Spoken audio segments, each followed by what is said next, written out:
Welcome to Winfield's week of Rugby League, a week that has seen the Australian tag of world champions well and truly tested by New Zealand. We'll have all the action of the test match from last Tuesday night up at Lang Park in Brisbane. Also the action of the Saturday match of the day between Parramatta and Eastern Suburbs, the Sunday match of the day between Manly and Cronulla, all the action of the other games played last Sunday, as well as the highlights from the clash under lights at Belmore Sports Ground last Monday night between Canterbury and South Sydney. But our week got off into sensational circumstances last Tuesday night at Lang Park in Brisbane. New Zealand, a shock win over Australia, the acknowledged world champions.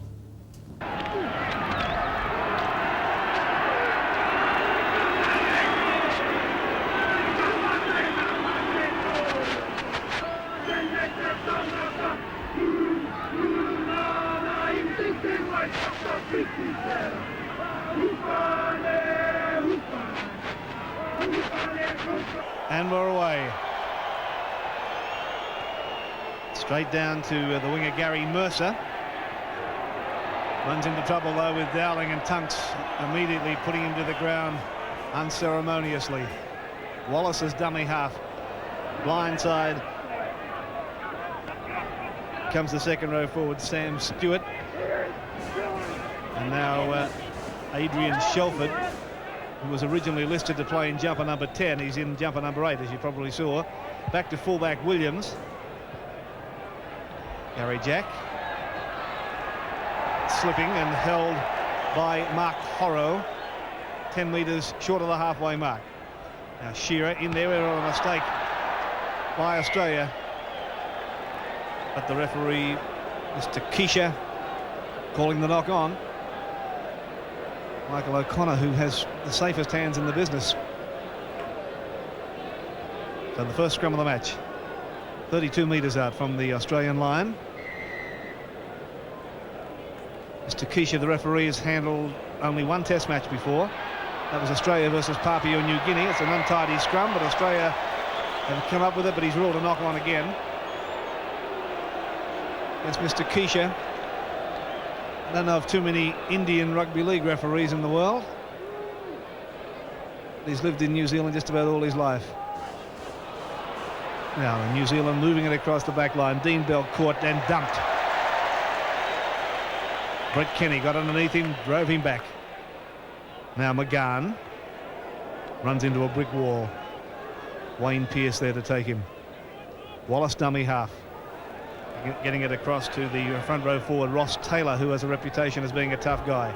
Wallace, blindside move to Shelford, flicking the ball anywhere, picked up, luckily, probably by Horrow. He's caught 32 metres out from the Australian line. Now it's to Friend, across to Cooper. Cutting out Bell with a long pass to Iro, who's put it down, picked up by Australia.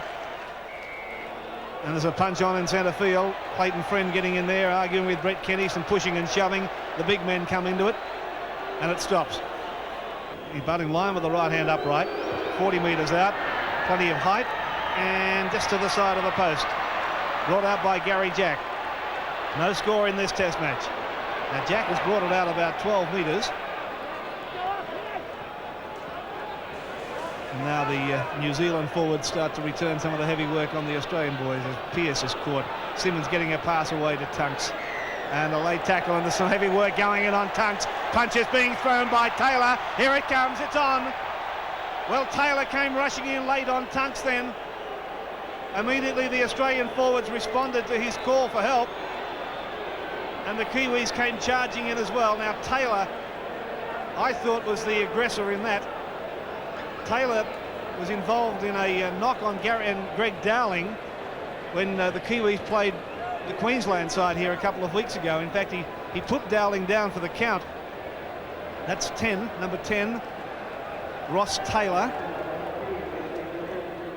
And as I said to you before, he has a reputation for toughness. For the kick, high punt kick down into Australian territory taken by Shearer. Shearer ringed by black and white jumpers. They swarm in on him. Still on his feet, Shearer. By geez, had a good season this year. Played very well for the Queensland side in the State of Origin series.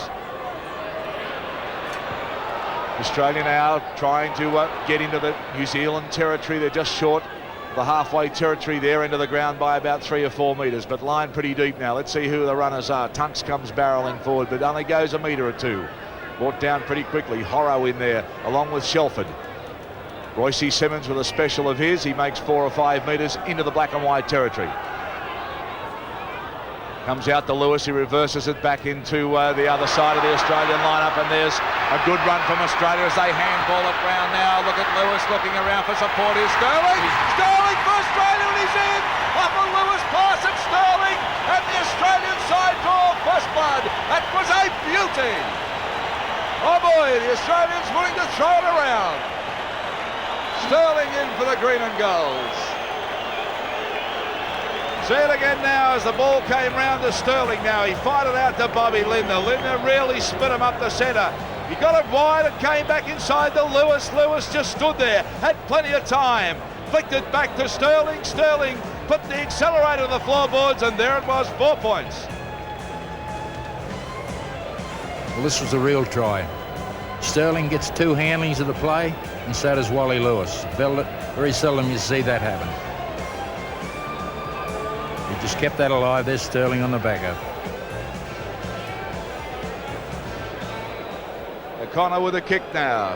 Difficult angle. Gets it in the air. And the flags go up. A magnificent kick from Michael O'Connor. So Australia now lead New Zealand 6-0. The Kiwis a bit slow to get back on side at the moment. They're still running back.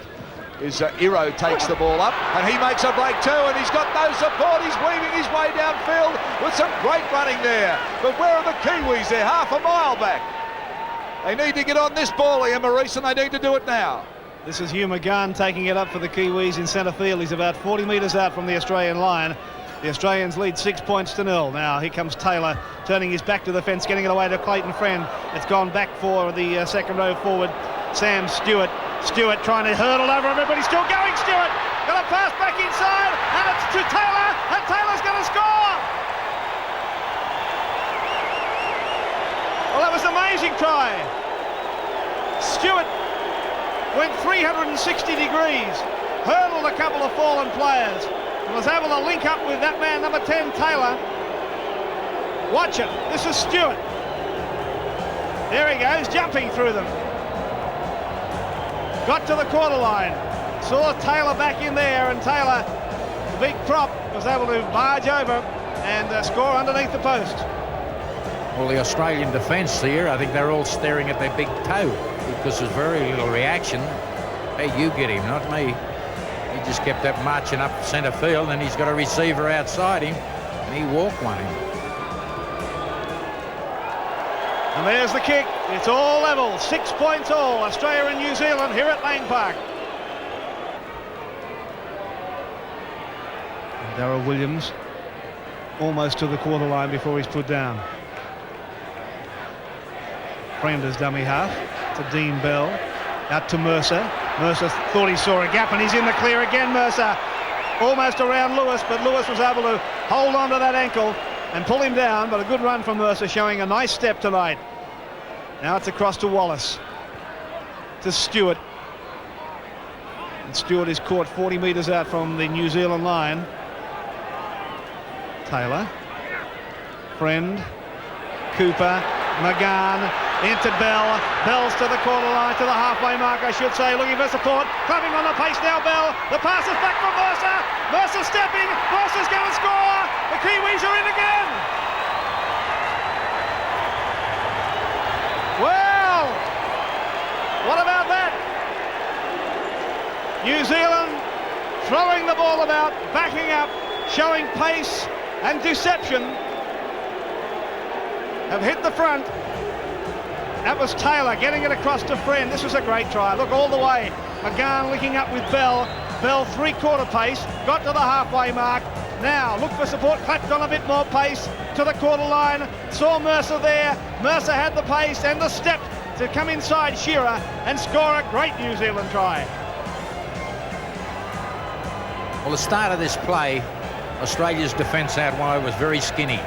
Now, and you see number 6, he went for the intercept and missed out, and they just got had that extra play on them, extra man.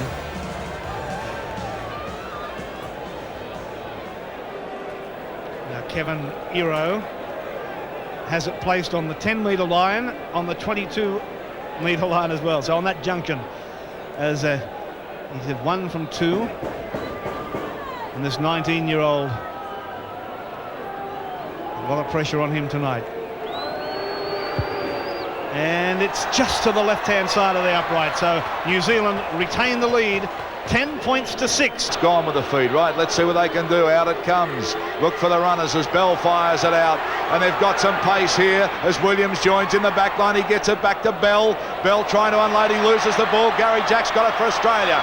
Gary Jack runs it out. He's taken down hard now.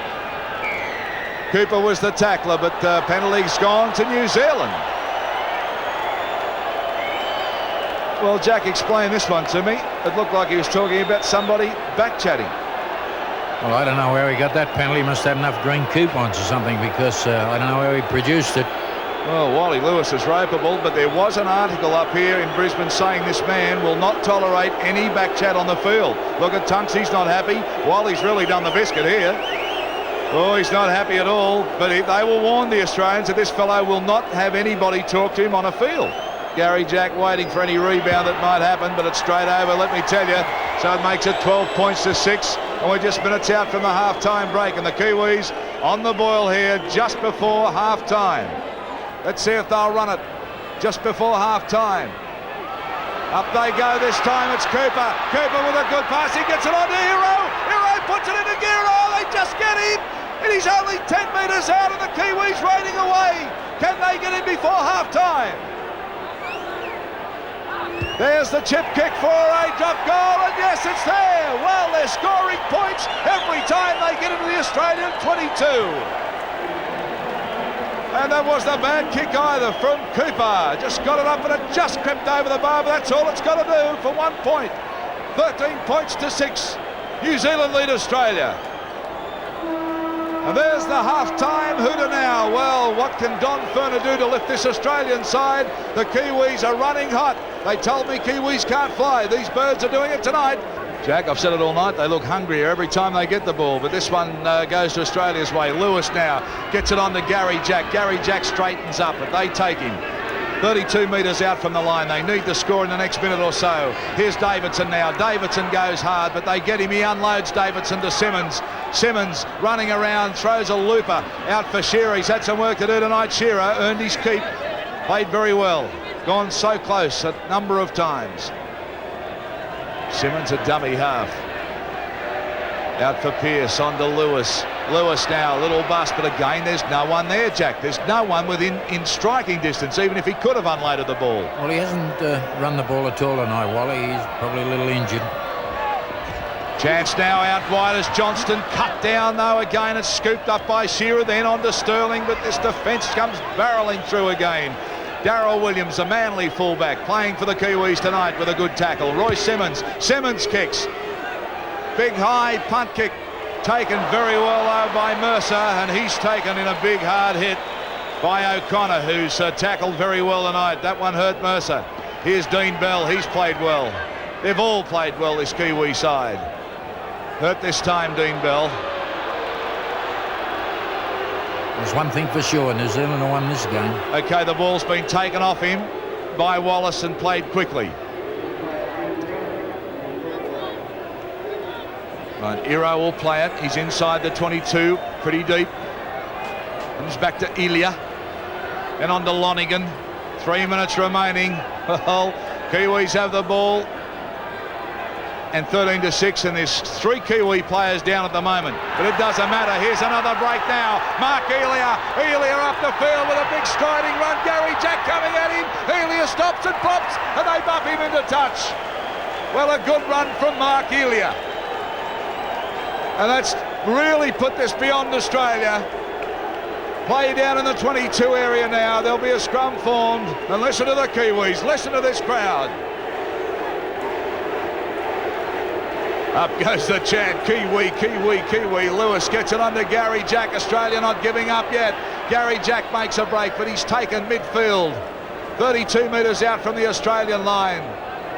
Just minutes remaining now. This will be an historic win for New Zealand if they pull it off, as Johnston now makes his charge. Look at the New Zealand team. Tony Gordon, what a moment for him. The man that took over from Graham Lowe. They said the only man that could coach a New Zealand side to victory. 17 seconds and counting down. Well, this is it. Jack Gibson has said the last play of the game. Up they come, and oh boy, there'll be some bruised egos in Australian Rugby League as the count goes down. It's all over. The Kiwis have won this test, and this crowd has erupted, and in all fairness, they're showing plenty of respect for the Kiwis too. Look at McGahn, the captain. What a moment for them. Lonigan, Stewart, the emotion is high. Furness' face tells it all.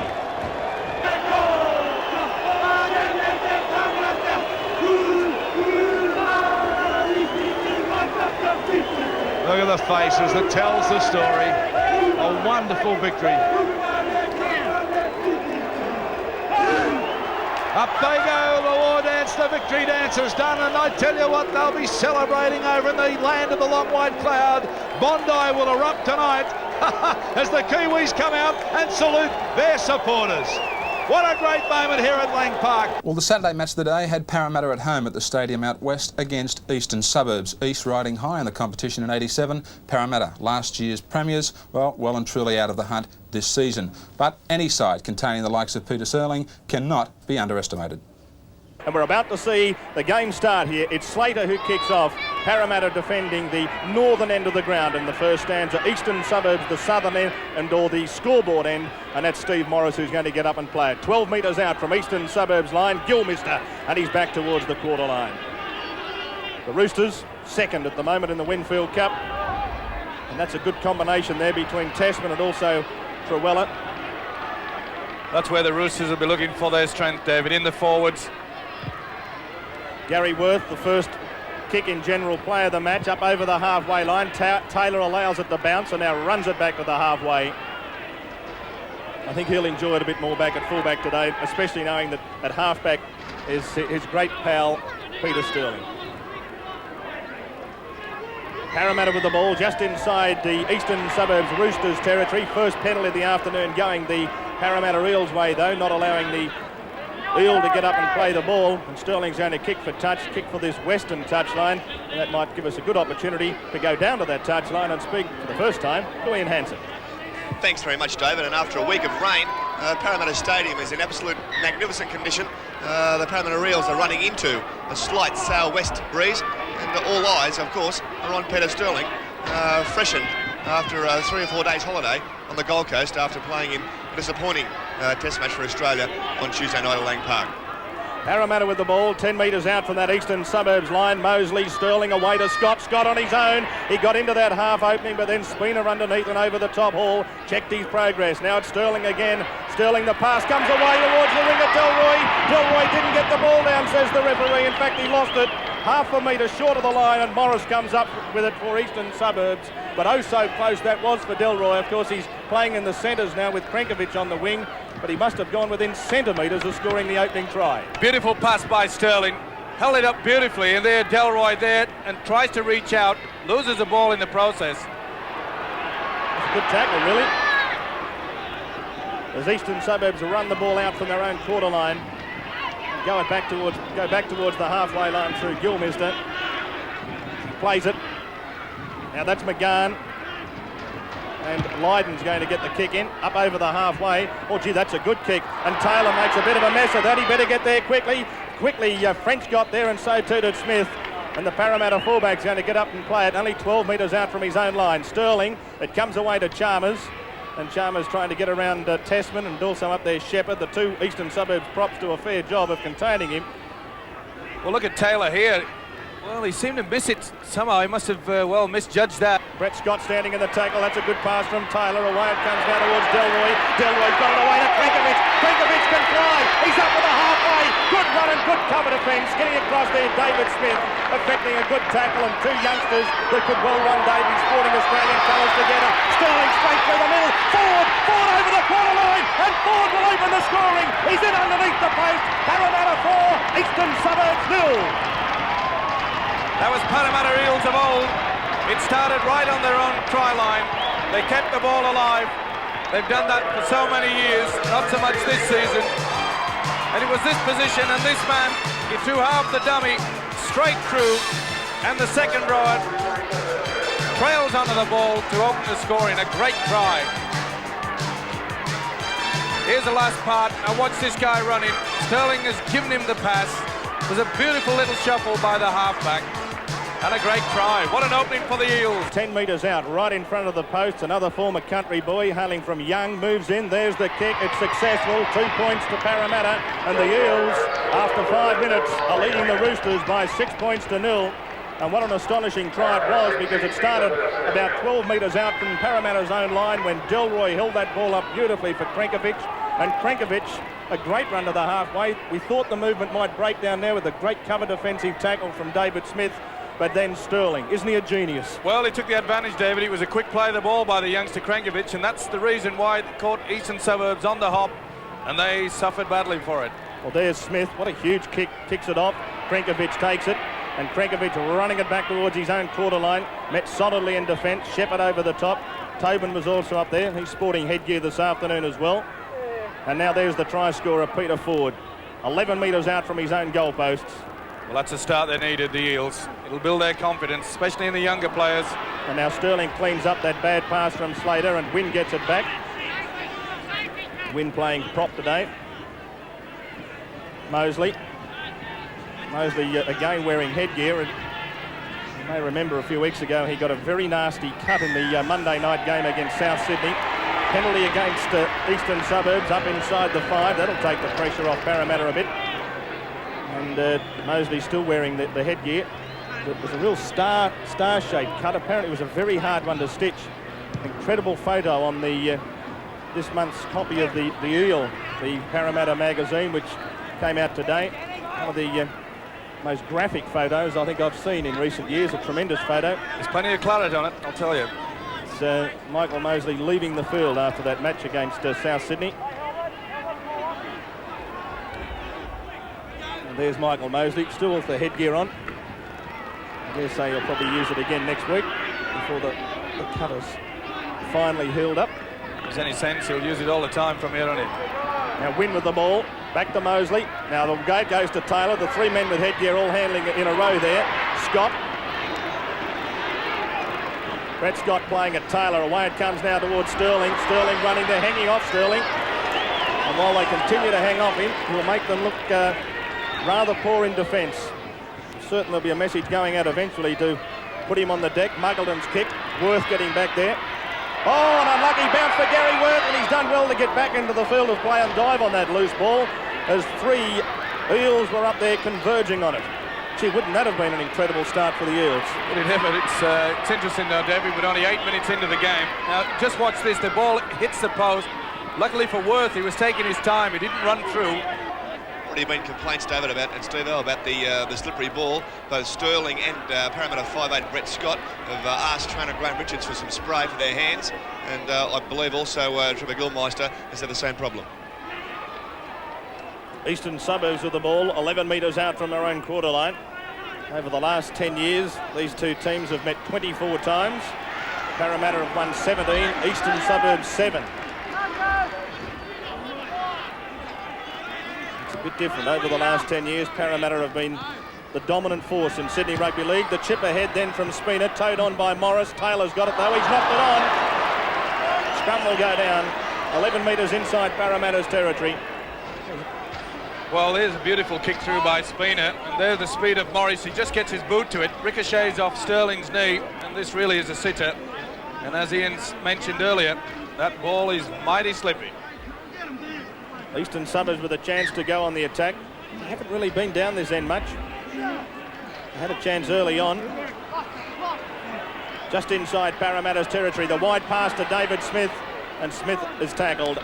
11 metres inside Parramatta's territory. French, McGahn, back on the inside, Morris can't handle it, and Parramatta have come up in possession. They've got it, and almost another mistake by Taylor, a dummy half, and 6 to go, says the referee, and French rings off an intercept, and he's got it for Eastern Suburbs. Only 20 metres out from Parramatta's line. Sloppy football. East with a chance as going from dummy half. Tasman away to Spina. Spina running around. Well, he looks a bit like a Rooster there at the moment. Trying to probe. with no head, David. Eastern Suburbs don't know what's happening out there. No one's calling. Well, Shepherd did well to get that ball back to Tasman. Now it's gone loose and Parramatta come up with it. Well, both sides panicking a little bit there. Penalty. Now it's against Cronulla. And what's that? The third or fourth time we've seen East penalised down here, giving Parramatta the chance to kick the ball out of their own half and obviously take all the pressure off themselves. It's all panic. That's what it is. I've seen East play the last 3 games, David and Stevo, and there's no doubt the major problem in their play, they're not supporting the ball carrier. Players like Shepherd and Tessman are taking the ball up pretty hard, but there's no support play. Well, both sides have made handling errors, and look at the little man Sterling, away it comes. Lowry, the pass comes away to Taylor. Taylor gets it away, Trinkovich, in fact that's Chalmers. Chalmers going for the line, and he's held up.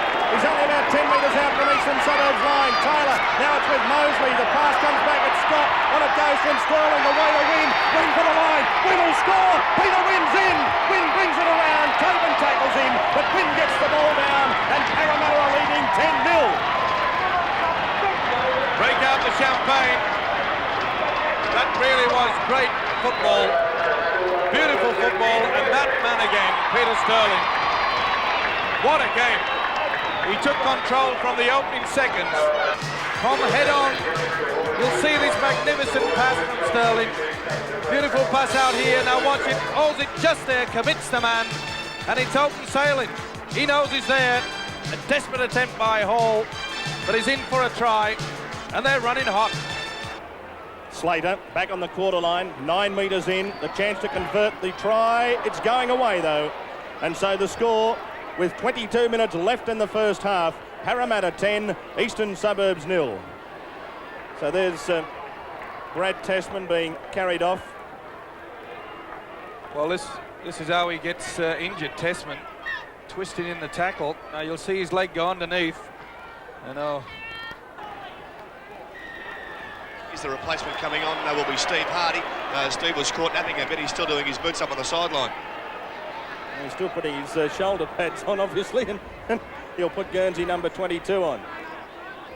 He was originally named in a 7-man pack, and he was the man who played in the reserve grade. You wouldn't think that they're trailing 10 points to 2. He doesn't seem to want to get on there very quickly. You can imagine what Arthur's saying, and it wouldn't be printable. Eastern Suburbs with the ball. Morris, Hall, 30 metres out from that Parramatta line. At 15 metres in from the Michael Cronin stand side of the field. That's the eastern side. Cronulla from dummy half. Morris moves in. Morris goes on his own. He's very dangerous from that position. If he can get half a gap. How many times have we seen him do it for St George? Scored tries from that position. Down the centre is Worth.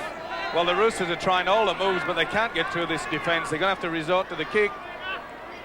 Spina, the pass comes away to Hall. Hall back on the inside. Good run from Hall. He's still going. Last tackle against Eastern Suburbs. They're about 19 metres out. Spina puts the kick up. It's coming down about 14 metres out. Taylor going high. It's gone loose. Worth's got it again. Worth decides to hoist it up there again. Back there that time and taking the ball is, I think Muggerlin was it who got it? It was. John Muggerlin's got it for Parramatta. An Eastern Suburbs player down in the back play. It's Hugh McGann. Oh, he's hurt his arm again. That right arm seems to be troubling him.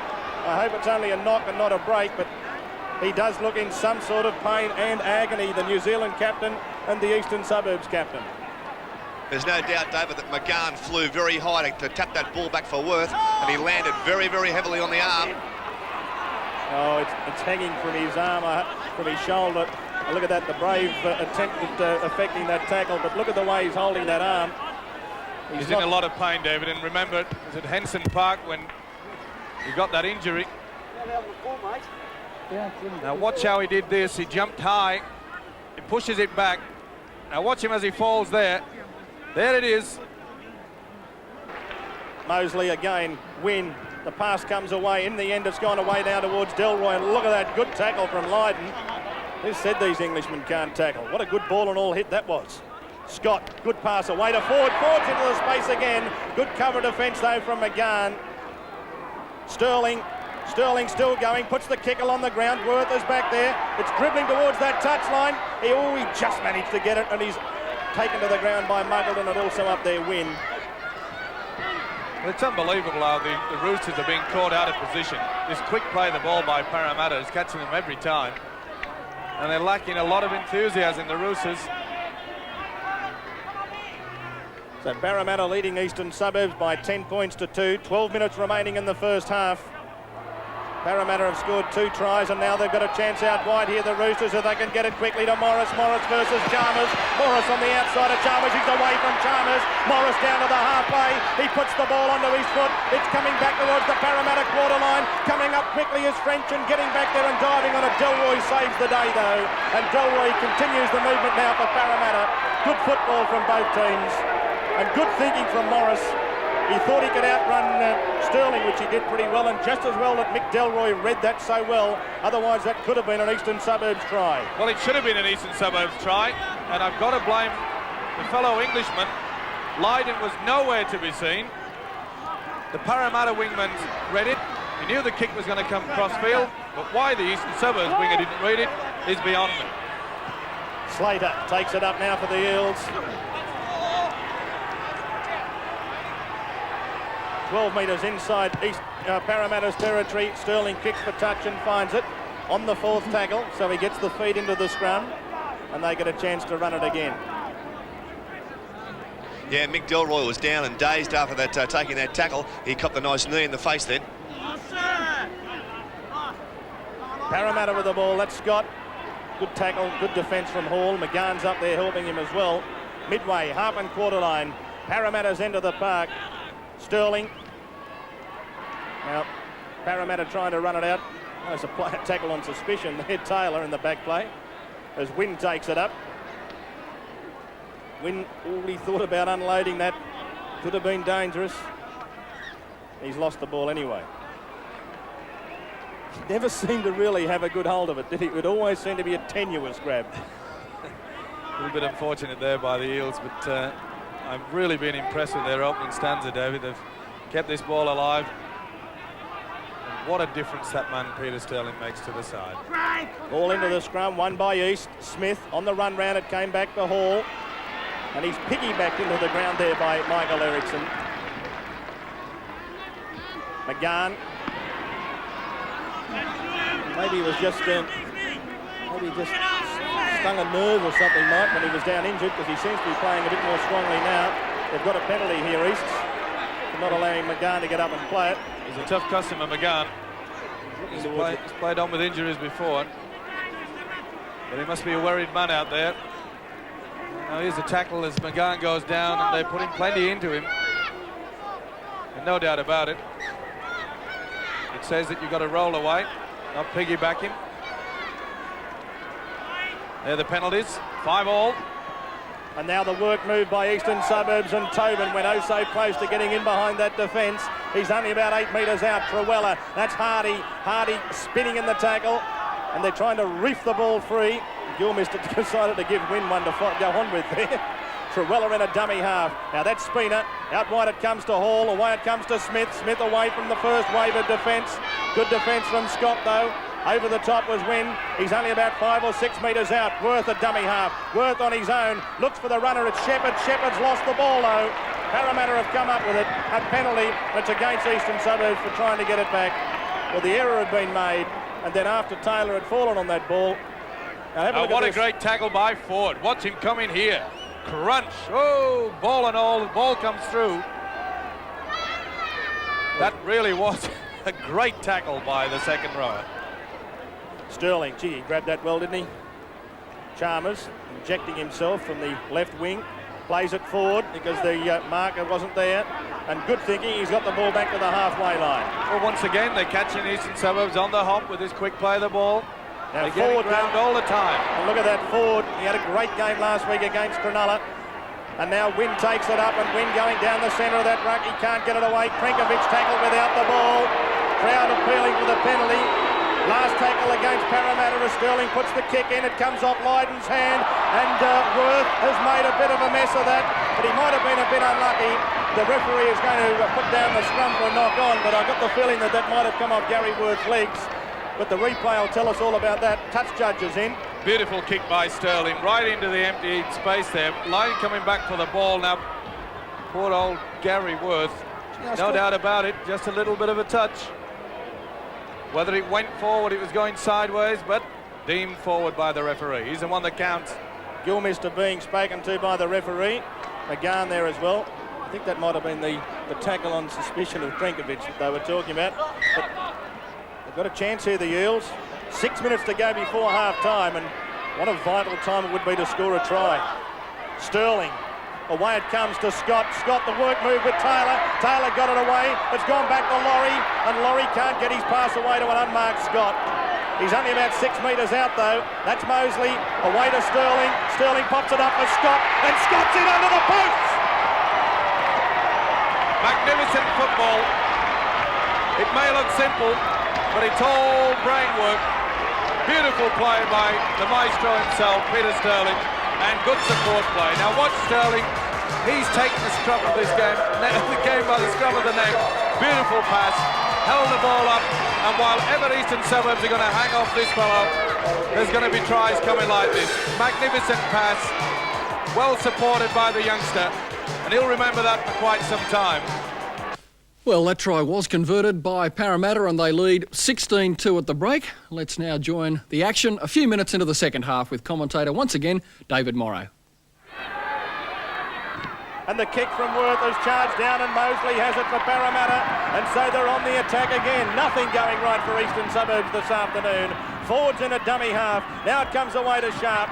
Sharp down the centre of the ruck. He's tackled by Shepherd. He's only about 14 metres away. Sterling with it. Scott. Now Scott, slipped over. Hard luck as he was coming back on the inside. I think they were going to switch it back this side of the field as it comes away to Sterling again. Now out wide, taking that pass well was Ericsson. Ericsson, he can't get his pass away. Wynn was backing him up. Muglin was on his outside. Ericsson plays the ball. Wynn throws the dummy on his own, and Wynn's almost there. Wynn almost got that ball over the line. Good defence though on the last line by Eastern Suburbs. Last tackle against the Eels. The Sterling's kick, and he's gathered it and scored. Peter Sterling deserved that. It's 20 points to 2. You can use all the cliches in the world, but the Eels have got the Winfield Cup points all parcelled up, and they can thank this man, the maestro. Sure enough, beautiful play here by Sterling. Little grubber kick through, pops up nicely, and that is beautiful football. Thinking all the time. Lovely kick through, down through. If it pops up, in it goes. What a great try. Peter Sterling. I don't think there really are enough words in the English dictionary to describe how brilliant he is. Slater moves in to convert the Sterling try, and he's successful. So Slater, who has a perfect slate as far as the goal kicking is concerned this afternoon, has the Eels in front by 22 points to 2. 31 minutes still left in the match.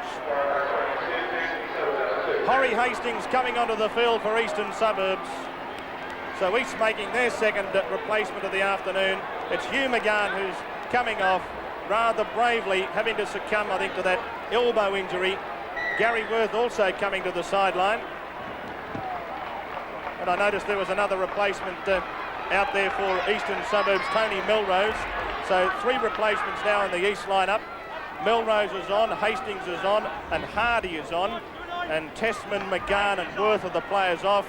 While in that Parramatta lineup at half-time, of course, Taylor and Delroy were replaced, and the 2 men who came on, Steve Sharp and Mike Eden. So already 5 replacements on the field. McGahn got through 17 tackles in that brave effort. The kick from Sterling. It's going to find touch, or is it? Lydon got back there. The English, well, he played fullback for England last year. He's trying to link up now with Milrose. Milrose has gathered that in as he runs it back towards the halfway line. Good run from Tony Milrose. In the back play, Lydon's down injured. Copped a bit of a high one there as he got the ball away. Hastings. And there's a couple of forgotten names in the Parramatta club at the moment. You notice Paul Mayers, Brian Jackson, Steve Ella, Eric Groth. Neil Hunt there as well. Well, the youngsters aren't letting the side down today. They showed a marked improvement in their loss last week to Cronulla, but you could see that the spark was there. They just needed that ignition. That man was Peter Sterling. He set this lot of fire. Peter Wynn, well, he's being pushed back. He didn't know whether to give the ball to Sharp or not. Scott. Fourth tackle against Parramatta. 33 metres out from the eastern suburbs line as Muggleton goes from dummy half. Muggleton gets away from the defence. Good pass to Ford. And he's almost down to the quarter line. Last tackle against the Eels. Sterling's on the blind side. The pass will come his way as it's with him now. Quick hands out, it goes now towards, well, in the end, Sterling's got it back after originally Laurie had it. Eden tries the little chip ahead, and Lydon's back there, and Lydon is pushed into the end goal area, and play will restart with the line drop out. Good football from Sterling, good football from Eden, good football from Ericsson. Certainly was, and even the man supporting the ball, the kick through, he was there to tackle.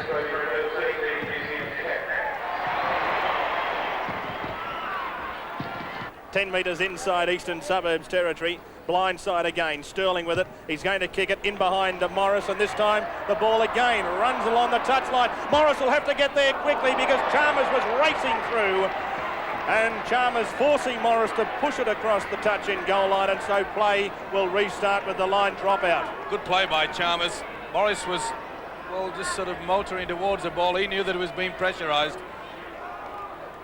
Now we're about to see a replacement come on for eastern suburbs. Peter Johnston, I think it is, who's down on the sidelines warming up, and Laurie Spina down to the halfway line. He's still going. He's got it away from Tobin. It's gone to Hall. Hall can't. Oh, he tried to get his pass away, and in the end, all that happened was Sterling was back there to do another clean-up job for the Eels. Another mistake by the Roosters. Now Ericsson has had a lot more opportunities in the second half to display his wares. Young man who played for City early in the year. Now Mosley, a dummy half. It comes away towards Steve Sharp.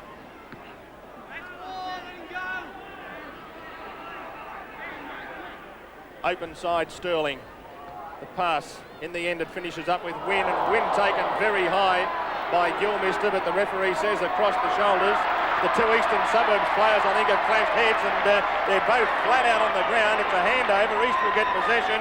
The referee, though, has called time-out, saying that he wants both players looked at. Oh, Hardy. Hardy has blood from one end of him to the other. Well, this is the incident. He went into him here. Now there you see the big fellow. And he looks as though he catches it here. Pretty high, but the referee was on toe. You saw the heads there collide. Here's a different angle. He's an awkward fellow to tackle here. Now that's the one that went a little bit high. The referee said it hit him only. Oh. Well, a double washka. Steve Hardy, oh, they're very worried about Gilmister. Oh. He has really opened up his head, and so too has Hardy. Hardy, number 22, is going back down to his haunches, but Gilmister's the other player there lying on the ground. And they're very concerned about, well, Arthur Beetson's obviously more than just concerned, sitting there next to one of his great mates, Laurie Nichols. But they'd be very concerned about Gilmister. He's down on the ground, and obviously there was quite a deal of blood around. I saw that, and you can see it coming through that toweling that they've got on Gilmister. Obviously the officials are more than just a little worried about him. And Hardy in the back play, he's sitting down almost next to where Gilmister's being put onto that stretcher at the moment, and he's being spoken to by the St John's ambulance men at the moment. Well, that's a sad side, David, in any sport. Complete accident.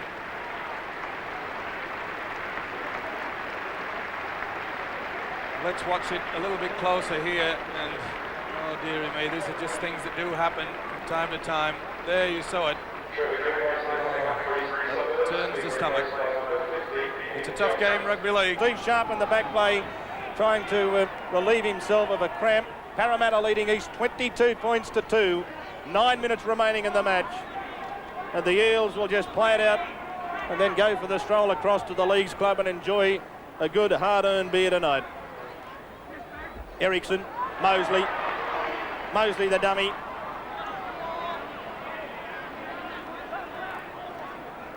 been a pretty fast game too. Win. He's got that away now. That's Mike Eden. Eden over the halfway line. Eden tries the little chip and chase, but Sterling's grabbed it. And look at Peter Sterling. Goes Sterlo and he's in. What a try! Peter Sterling. Take your hat off to the man. He has been everywhere. Parramatta have absolutely slaughtered the Roosters, and Peter Sterling finishing off that fine kick from Eden. Parramatta leading 26-2. Beautiful play by Eden. He came back inside, beautiful step, realised there was nobody there. Kick through, now he gets impeded there. The referee was looking towards to give the penalty, but who pops up out of nowhere? Maestro himself, Sterling. Magnificent try. Well deserved, head-on shot. Good play by Wynn, fends away, gives himself room. There's Eden, watch the step. Comes through, realises there's no one at home at full-back. Kicks through, then he gets pushed to the ground. Here he comes. The man of the moment, the man of the match. You could have given him the award at half-time. A great try. Eastern Suburbs must now start rebuilding for next week against Manly, and the most vital aspect of their game they've got to think about is their defence. They've missed 37 tackles this afternoon, and obviously that's the area that Arthur will be concentrating on most. Slater from on the quarter line, a chance to add the extras. It's pretty good, but it's across the face of the goal. And so Rod Slater, the prop forward, who's had an absolute blinder this afternoon. 3 out of 5. Parramatta leading Eastern Suburbs 26 points to 2. Is there ever a time when a loss does the world of good for a club? Look at Ericsson going straight through, and he's got that pass away to Ford, who's been backing up the runners all day. Arthur's even taken the headphones off now. He must be very dismayed with this. I'll get back to what I was about to talk with Steve. I mean, perhaps the loss might do East the world of good, but I don't think there's ever such thing as a good loss. Well, it sometimes can shake you out of complacency, David, but with so many injuries, and it's the manner of which their defence has been shot to pieces, it's going to be a big problem for Artie Beetson to build them up from here on in to go to the semi-finals. So they've still got another chance here. Parramatta, the chip into the in-goal area. Bit of indecision, but they just managed to fall on that loose ball. Melrose was back there. Line drop out to restart play. 5 minutes left in the match. Parramatta leading 26 points to 2. Once again, Sterling, the man of the moment, realised that there was nothing outside, puts the kick through. He might get a try out of this. If not, it's still the pressure. They've got a drop kick from underneath their own post. It's a big kick too, up over the halfway. That's a monstrous kick. Not do them much good. Eden with it, feigns the kick, is taken by Johnston. There's David French, not too happy. He's hobbling around. The last thing Arthur wants to see is another one. That's for sure, David. They're like it's like a hospital bench down here. And Peter Wynn's gone straight through. He's still going, Wally. And Peter Wynn, and hasn't he had a big game this afternoon? 10 metres out from the Eastern Suburbs line. They're not finished with yet, the Roosters. Sterling still barking instructions to them. I should say the Eels, as it comes away now to Scott. He's got it away, Slater. The pass to Ericsson. Ericsson back to Sterling. Sterling on his own. Sterling looking for a hat-trick. Can he get there? It's a hat-trick for Sterling. What a comeback as the captain this afternoon. And Peter Sterling has scored 3 of the best. And you've got to remember, this guy played his heart out for Australia on Tuesday night. You'd think he'd be absolutely out on his feet. He started it all from the beginning. A good run by the second row win. He scoops it through. There's Ford, keeps the ball alive, and here he comes. Support play, superb support. Throws a dummy, step. Those legs must be feeling like lead. In for a hat-trick, and doesn't a man deserve one? From behind, Sterling cleaning up as he does so often in the game. There you see him skirting round, good support play, throws the dummy, no one there, French missed him, he knew he had the legs. Slater moves in, he's got the 2 points, and so Parramatta stretch this lead now to 32 points to 2.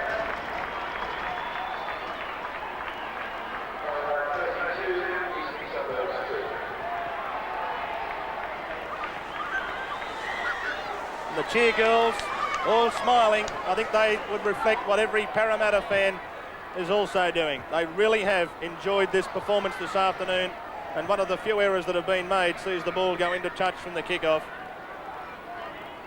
Well, Peter Sterling, I mean, there's nothing more that can be said about the man. Unbelievable performance.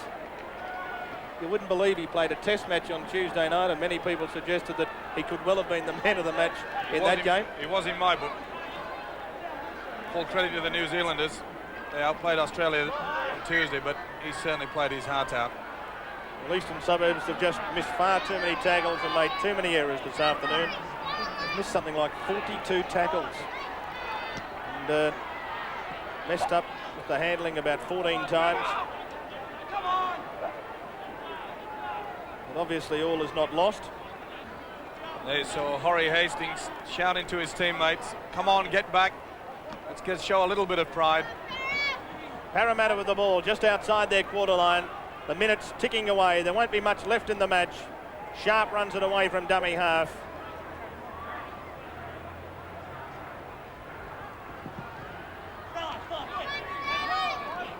So Peter Sterling,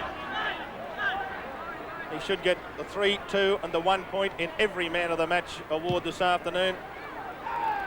And I'm certain that in Rugby League week this week it'll be interesting to see whether it is possible to get a 10 out of 10. He'd have to go close. I'd give him 11. Morris from dummy half. Long pass there from Melrose to Smith in a bit of space. He can't keep it going. And on the outside was Hall, and there's the siren, and a lesson to the crowd. For one of the few times this year, the Parramatta fans stand to a man, stand to a woman, and they will give this young man and this young Parramatta team a standing ovation for one of the most incredible wins of the season, a stunning upset, a thrashing. And there he is, the man that engineered it all, Peter Sterling. A sterling job and a sterling performance from Parramatta. 32 points to 2. In favour of Parramatta. Sterling scored 3 tries, Ford, Wynn and Scott won each, 4 goals to Rod Slater. For Eastern Suburbs, their solitary 2 points, 1 goal from their centre, David Smith. Every week they're at it, never daring to let up. 'Cause winning's the only thing that counts when you're playing for the Winfield Cup. It doesn't matter if you're famous or a youngster making his way.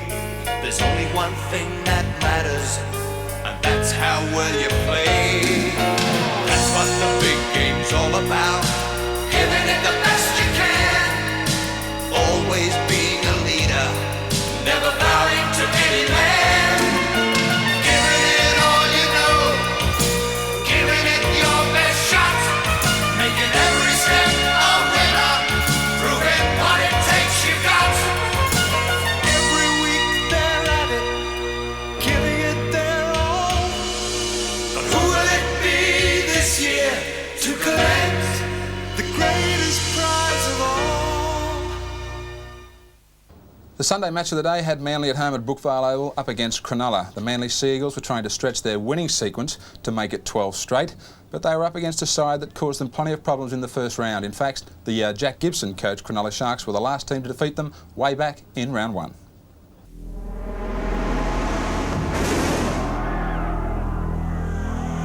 The State Bank Big Game presents the Winfield Cup.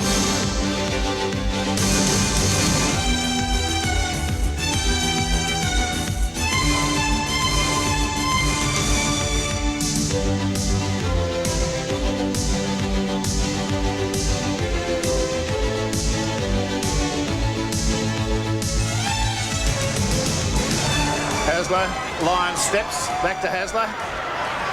Out to Borton. Borton on to Gibbs. Gibbs is surging through, gets a kick it downfield. They're all racing for it. He's caught it and scored. It's a great try. It's a great try by Ronnie Gibbs. Here comes little Dogging away again. He's over the quarter line, Dogging for the line. Oh, great defence from Tony Chalmers. Only 5 metres out. In a dummy half, it's a Freestone. Away it comes now to Speechley, and Speechley must score. That's the ball game. Bye-bye, Parramatta. That's the way Manly and Cronulla went round last weekend. On Saturday, the Sharks defeated Parramatta 16-4, And then in a great contest on Sunday, Manly 16 over South Sydney 13. Today we welcome you to Brookvale Oval for this Winfield Cup clash between Manly Warringah and Cronulla Sutherland. At present, after 11 straight victories, Manly are on top of the table on 33 points, and Cronulla are in equal 5th position with Souths on 25 points. When the Eagles and the Sharks first met this year in round 8 at Endeavour Field, home team Cronulla were the victors by 18 points to 13, and that's been Manly's last defeat this season in the Winfield Cup. The full Manly team readout today is Shearer, Davis, O'Connor, Close, Ronson, Lyons, Hasler, Vaughton captain, Cleal, Gibbs, Daly, Cochrane and Ward. Cronulla's team lineup has changed. Jack Gibson has come up with this side. Docking, Coleman, Ettinghausen, McGaw, Watson, Wilson, Quinn, Gregory, Diamond, Staines, Sorensen, Miller and Porter. As the teams take the field in readiness for round 21, Manly are the obvious favourites for today's 2 premiership points, but Cronulla know every win is vital, with only 5 rounds remaining until the semi-finals. Graeme Annesley is the referee for our State Bank big game. And I can tell you that Manly have got a fairly long memory about that game in the first round when they were beaten 18-13 at Endeavour Field. They thought that the sending off of Des Hasler was unfair, but that's in the past. This is the present. The kick-off, Shearer takes the ball. And gets out about 11 metres into the field of play. Ronson a dummy half. Cleal ran as a foil up the blind then, didn't get the ball. Cochrane. There's got to be something done about players running forward when they're not going to receive the ball. That's happened on that occasion. Manly had Daly come as a foil and ran straight into a Cronulla player. Gordon kicks downfield. He's kicked to the open wing. It's pretty well covered. They're all up there very smartly. Watson's got it. And the ball away to Ettinghausen. Ettinghausen's tackled 10 metres from the Manly quarter. I notice Docking's up there as a sort of a 5'8". He's going to play a very roving role. He's a dummy half now. On to Gavin Miller. Back inside to Gregory. Tackle on the quarter. Docking again a dummy half. Gavin Miller. Quinn. Almost gave it a Diamond. Diamond overran him.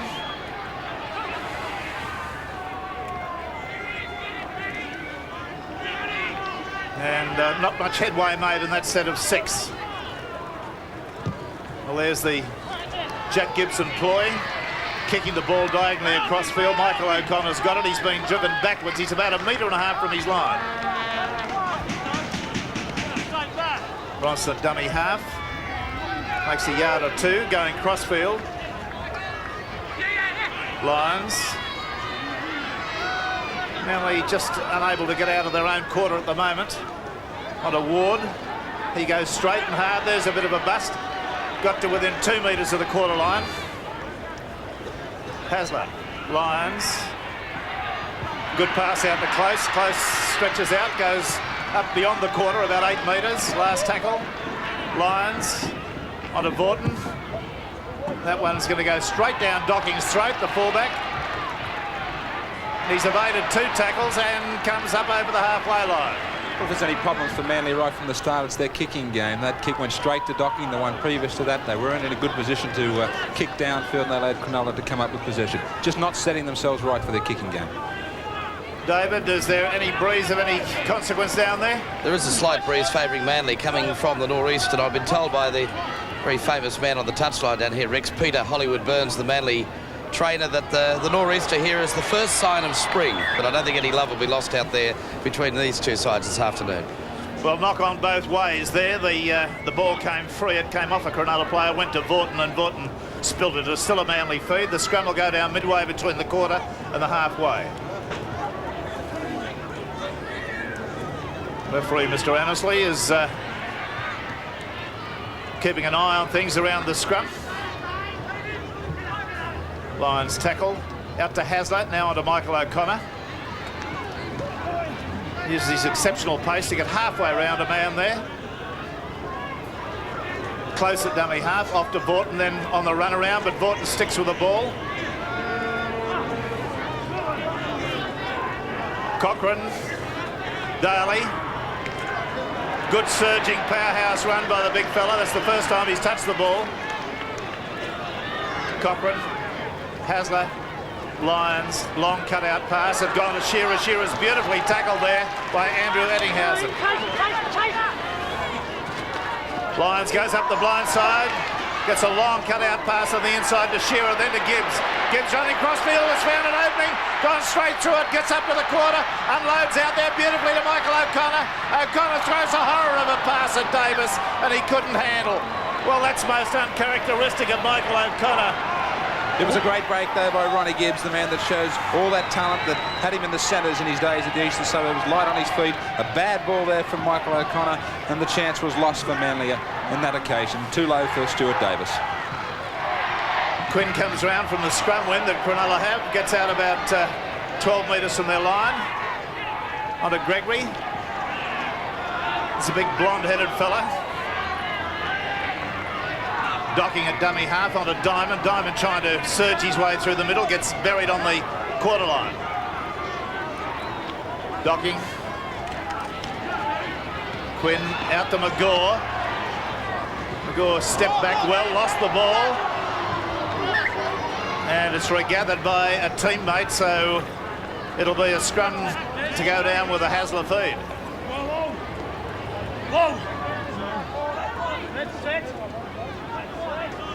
Lyons and Hasler having a bit of a chat there about what's on. Dale Shearer positioning himself out wide too. Plenty of chat with the centres, trying to link in out wide with this feed. They should come up with possession, so look for Shearer to make the extra man in the back line. In from Hasler, out to Lyons. Back inside to Close. Close using himself as a battering ram, goes back towards the quarter line. Hasler. Gibbs loses the ball, picked up by Gregory. Now Cronulla in possession onto Staines. Staines goes well, he's tackled fairly high there. No action from the referee. Docking. Gavin Miller. Just run to ground about 2 metres from the halfway line. Out to Quinn. Quinn onto Sorensen. I think it's his first touch of the ball. Gets beyond the halfway. Docking from dummy half. It's a good inroad too. He's made about 11 or 12 metres there. Last tackle. They're still trying this kick coming across field. It goes to Michael O'Connor. Got it to Close. Close couldn't handle it. Knocked it behind him.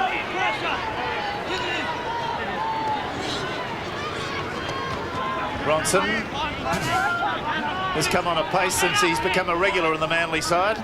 O'Connor at dummy half. Hasler, Lyons, little kick over the top. Taken out of it. The referee says no.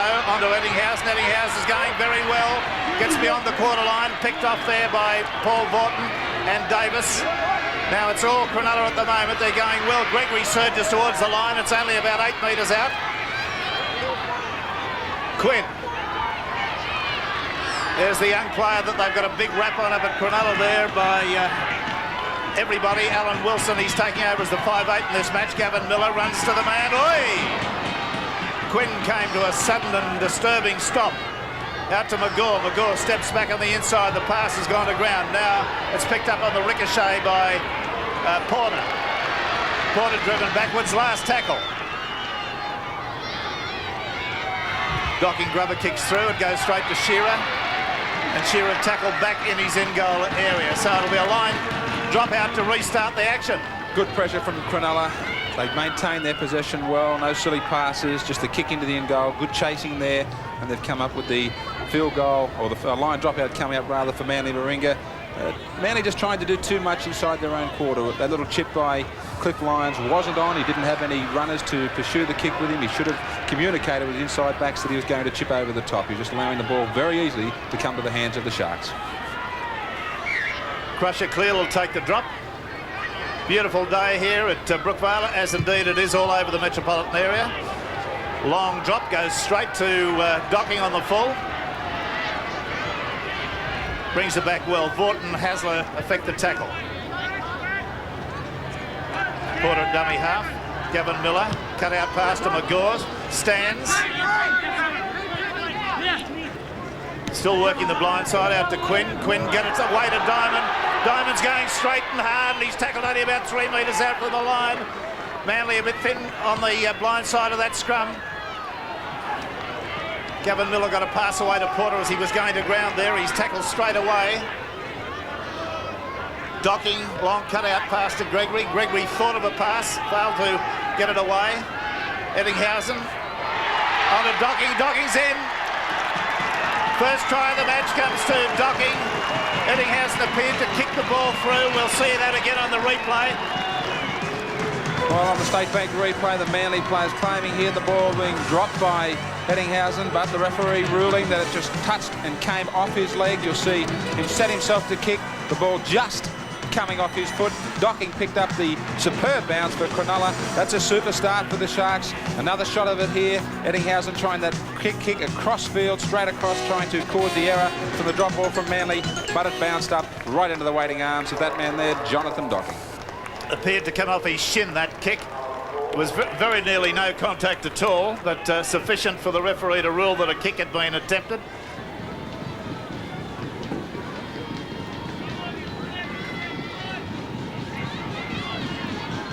Now Watson off a two-pace run, strikes it, and it's a goal. So Cronulla now 6, Manly Warringah 0. Shearer.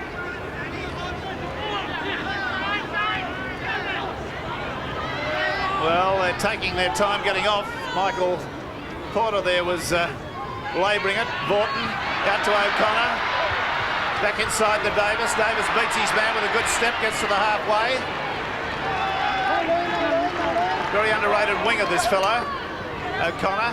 An awful pass from O'Connor. Again, the second he's thrown of the day. On to Hasler. Trying to straighten the play up. Cochrane. Vaughton. Lyons on to Shearer. Beautifully hit that ball. Going very, very straight and hard. Dockie's done him for pace. And the ball's gone into the end goal area, and a penalty has gone against Shearer for pushing Docking in the run. See that again. Again, Graeme Hughes was perfectly positioned to make this judgment on the decision. Shearer kicked ahead, thought he might have had it for pace with Docking. Here is hit. He hasn't gone down on the ball. He certainly got a push in the back. He hadn't reached the ball when Shearer tried to effect the tackle.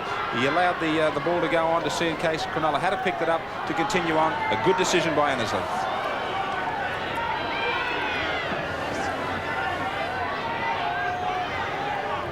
The penalty kick for the sideline is a good one. Taking play back to within 10 metres. Watson elected to kick that.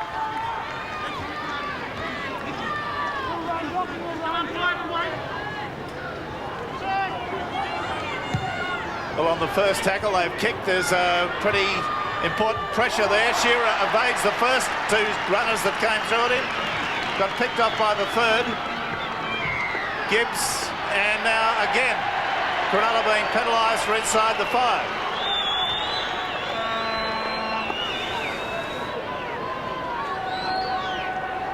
Now Lyons is going to kick for the popular side of the ground. Makes about 15 metres, I expect. We've had 22 minutes of play. The score is Cronulla Sutherland 6, Manly Warringah 0.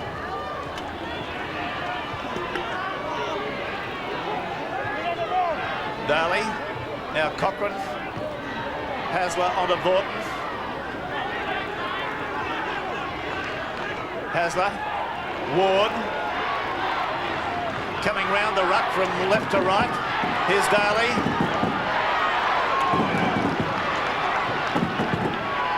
Cochrane. Hasler. Lyons. Back to Chris Close. Wrapped up straight away. Cochrane. Oh, gee whiz. Cleel's kicked and the ball's been picked out of the air. I don't know whether this fella Quinn can run the distance. Daly's got to him. Now Watson's got the in pass. Well, that was a great sprint by Daly there to pick that player up. The front row forward, pulling him out like that is excellent. But let's see whether they can go on with this. Gregory hit very hard around about the quarter line. Manly thin on the left. Diamond getting the ball now. Gets the pass away. That was to Porter. Docking at dummy half. Out to Gregory. Staines. Still about 18 metres out from the Manly line. On to Sorensen. Last tackle now. Magoore's at dummy half. Well, there's that kick again. Taken by Cleal. Cleal stepped his way into the clear. He's got support. Out to Lyons. Lyons gets it away to O'Connor. Connor's thrown a pass. It's gone to ground. Picked up by Davis. Davis has got some pace. He's got Coleman hanging onto him there like a limpet as the ball goes up and down the field in this game. Lyons. Michael O'Connor runs through, and it's going to be a try to O'Connor unless he knocks on. A brilliant bit of football. Yes, indeed. Caught everybody napping. Saw that Docking was up with the play. Hadn't dropped back into the fullback roles. Saw that, kicked ahead and found the open spaces. See it again. The sort of play that absolutely suits Manly down to the ground. Broken play. We saw a break by Cronulla, a long break through, a mistake by Noel Cleal. He retrieved the situation a moment ago, put Cliffy Lyons away, and Michael O'Connor certainly had the thinking cap on. No fullback at home for Cronulla. Nobody had seen that Jonathan Docking. There he is there in the one up in the defensive line. Nobody was home. No one also was ever going to beat this man to the ball. He's got plenty of pace. He's made a sloppy start to the game with some poor passing, but he got Manly back into the game and trying to get them back on the rails with a super try. Now Cochrane from 2 metres short of the quarter line and about perhaps 22 metres in from the sideline will elect to attempt this conversion after 25 minutes. I think he squirted it out to the right, so the score remains with 15 minutes to go. Cronulla 6, Manly 4. Well, it looks like Cronulla are going to attempt a deep kick-off this time too, because Watson's the man taking it. Low trajectory.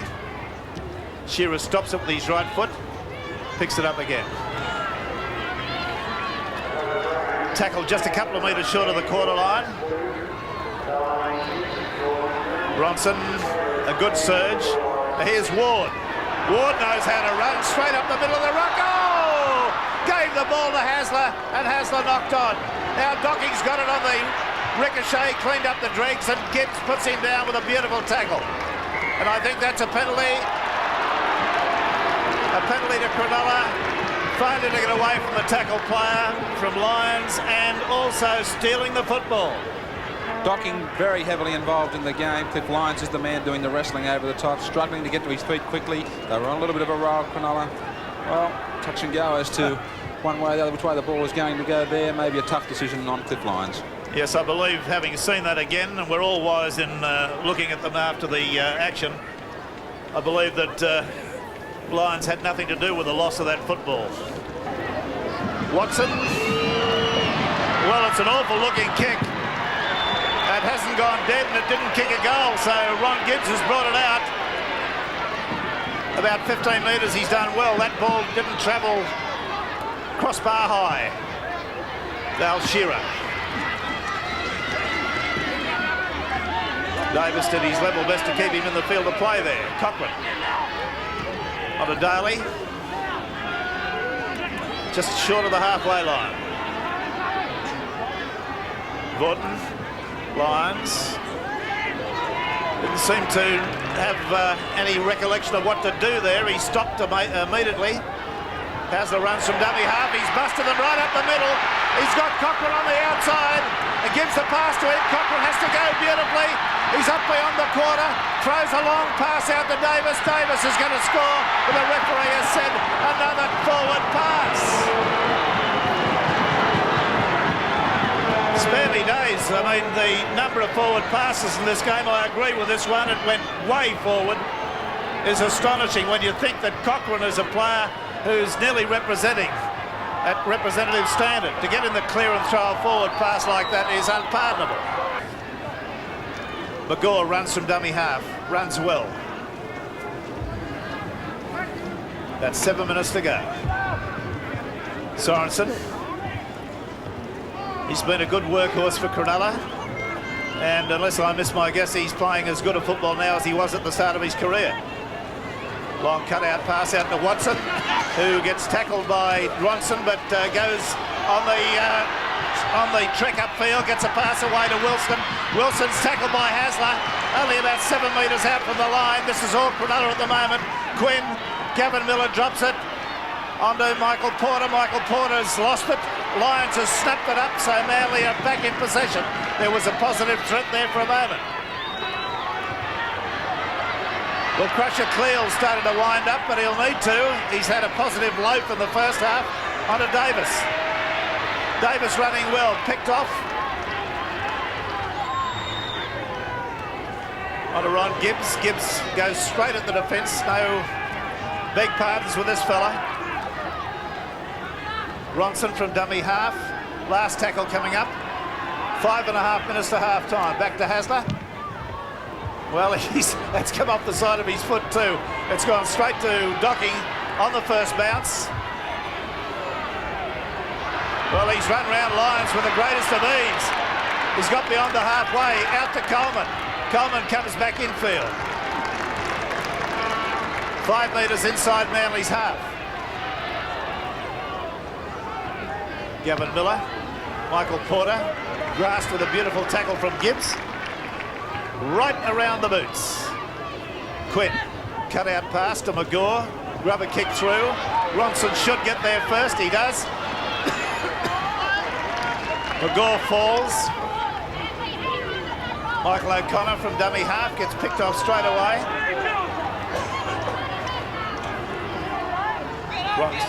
Cochrane. Hasler. Driven backwards about 4 metres in that. Gordon, Daly, oh heavens above, that was a hard one. Nearly brung him in half. Onto Shearer. Tackled right around the boots by Diamond.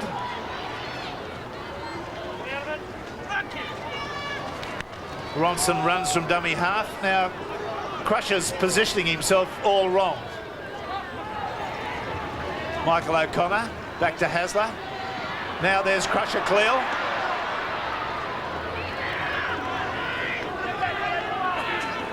He shouldn't be positioning himself in front of the forwards. He should be positioning himself slightly to the side.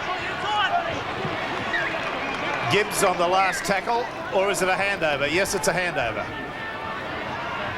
On to Quinn. Michael Porter, 30 seconds or so to go to half-time. Staines meets some stern defence there, about 7 metres into Manly's half. Gregory,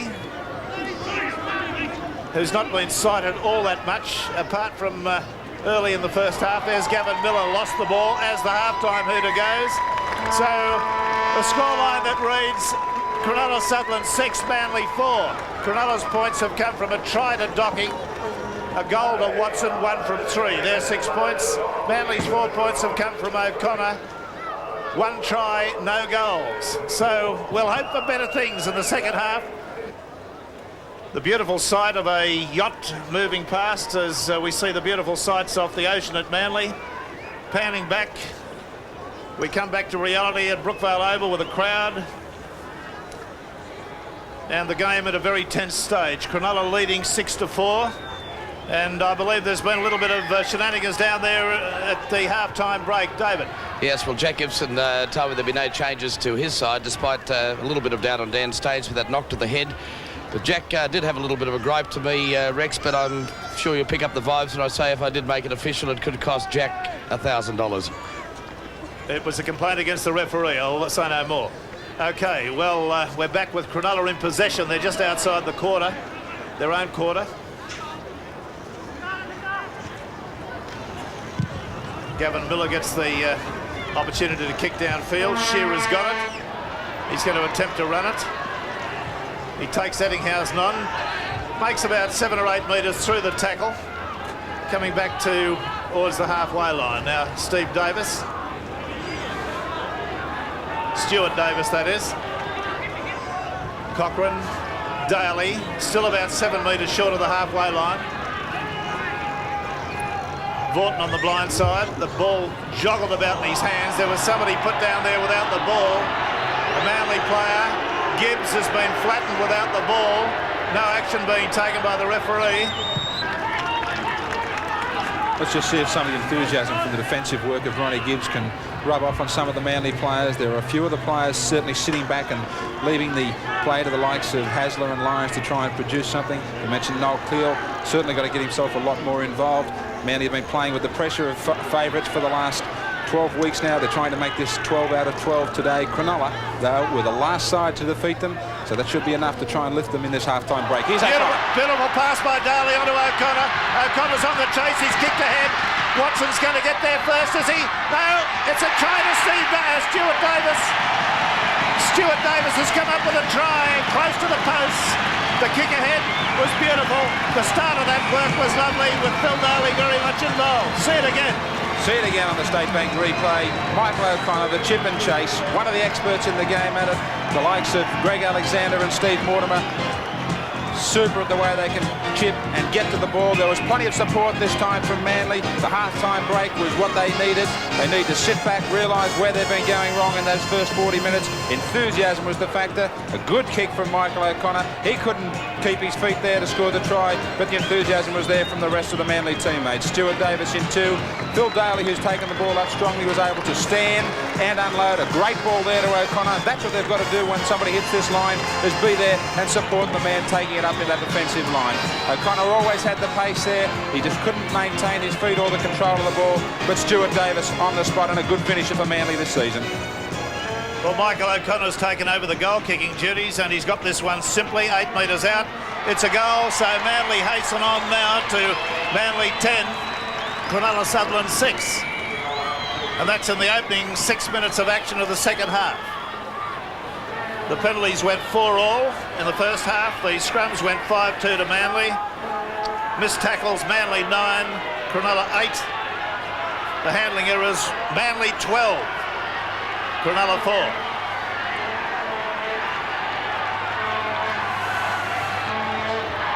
Watson kicks deep. Lyons standing in goal takes that.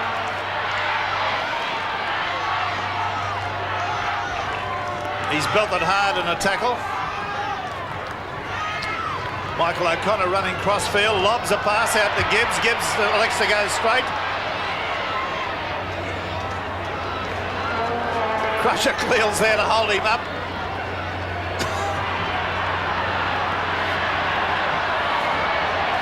Crusher gets a pass away to Cochrane. One-hander. Just out to the quarter. Ward ploughing forward, away to Hasler. Then out to Vaughton. Vaughton sights an opening and goes for it.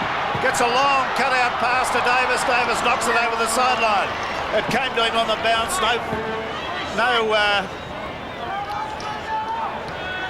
Well, the ball certainly went astray here from Vaughton. Just wasn't well directed, that one. A mistake inside their own half. This is where they've got to really make sure of this win. They can't allow Cronulla to sneak back. The Sharks will come back strongly. Oh, here's the scrum win against the head. That's exactly what they wanted. Moving it out now with Lyons going straight, gets it back inside to closest on the charge. He's busted 2 or 3 tackles, got beyond the halfway line, still going. The crowd rise to him. Davis says, come on, get to your feet, out to Hasler. Hasler's going to have a run. Got it back to Ward. Ward only knows one way, and that's straight ahead. Phil Daly, the architect of that Stuart Davis try. Gordon tackled about 4 metres out from the Cronulla quarter line. Hasler, Lyons elects to go on his own, but gets buried straight away. Here's Daly charging up the middle again. Last tackle coming up. Hasler, Shearer, kicks straight ahead. Davis takes it beautifully, gets it to Shearer, and Shearer's in for a try! Astonishing football.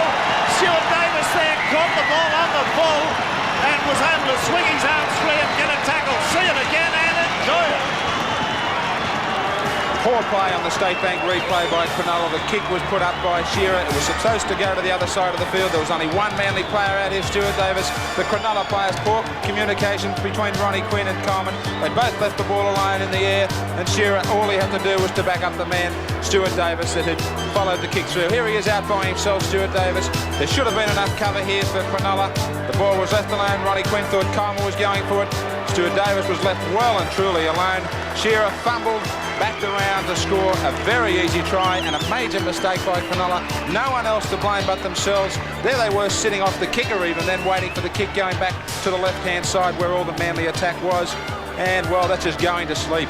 Talk about a great first half for Cronulla and putting the pressure on Manly. They're the ones going to sleep in the first 10 minutes of the second half. 2 tries in 3 minutes to Manly. They've surged away to a 14-6 lead. The conversion attempt will be taken by O'Connor from the sideline. It's unsuccessful, so the score after 10 minutes, Manly 14, Cronulla Sutherland 6. Sorensen changing direction, gets out to his quarter.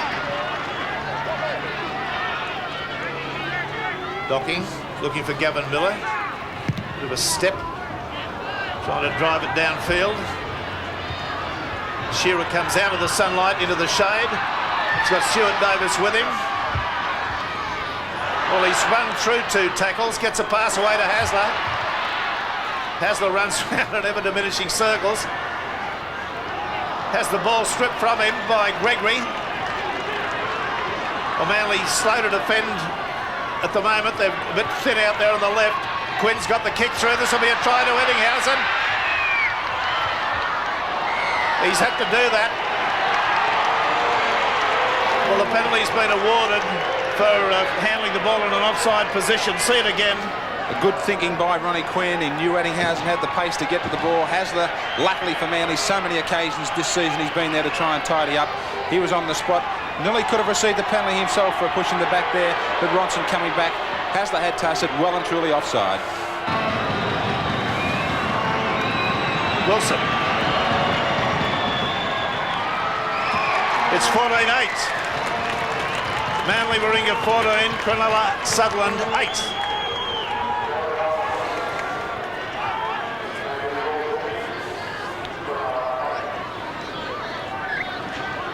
Well, Vorton gets the ball on the mound pretty sharp. Kicks off and goes straight to Docking. I'd like a quid for every time it's gone down his throat from the kickoff. I mean, he is the best runner in the Cronulla team at bringing the ball back, and it seems a senseless exercise to kick off to him. Gavin Miller trying to dummy his way through there.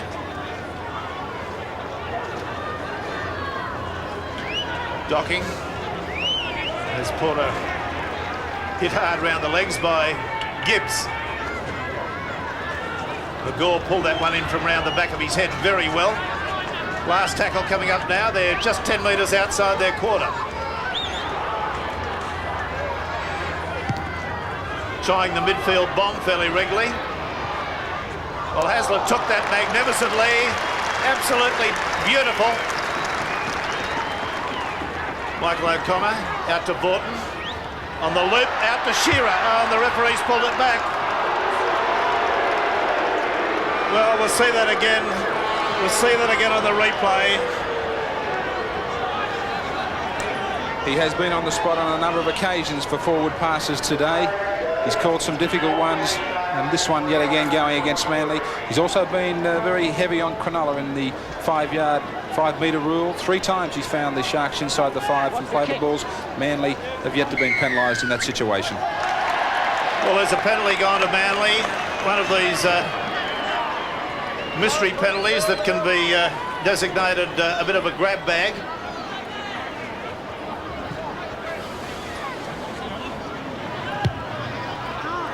$14,323 people in the ground. Daly on the surge, keeping the arms free, but unable to get a pass there. Up to Cleal, up the blind side. He's hopped through one tackle, going well. That's what they need. He's tackled on the quarter line. Hasler, long cutout pass to Lyons. Lyons out to Michael O'Connor. He's got himself free. Out to Ronson. Ronson steps, come back inside.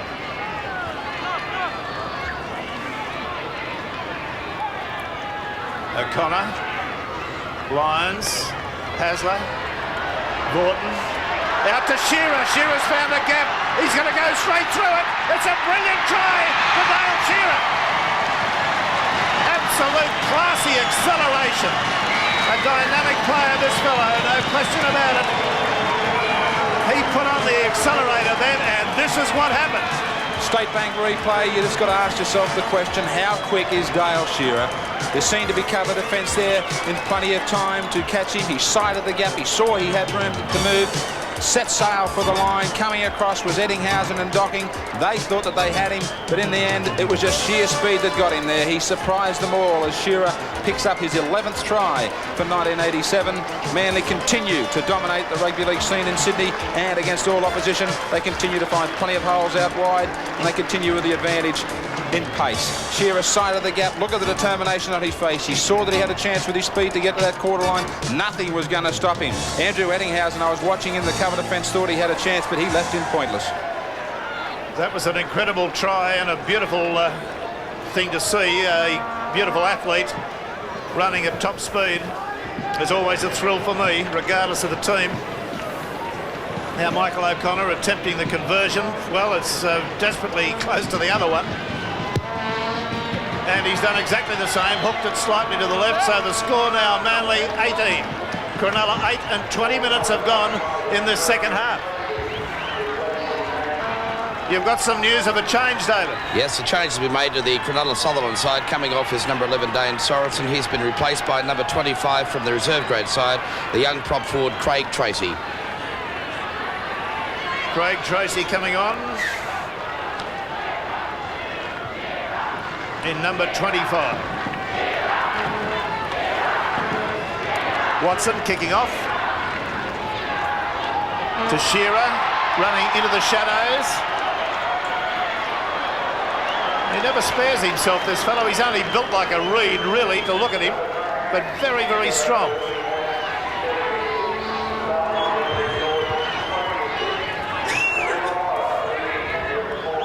On to Cleo. Stands in the tackle, pops it to Hasler.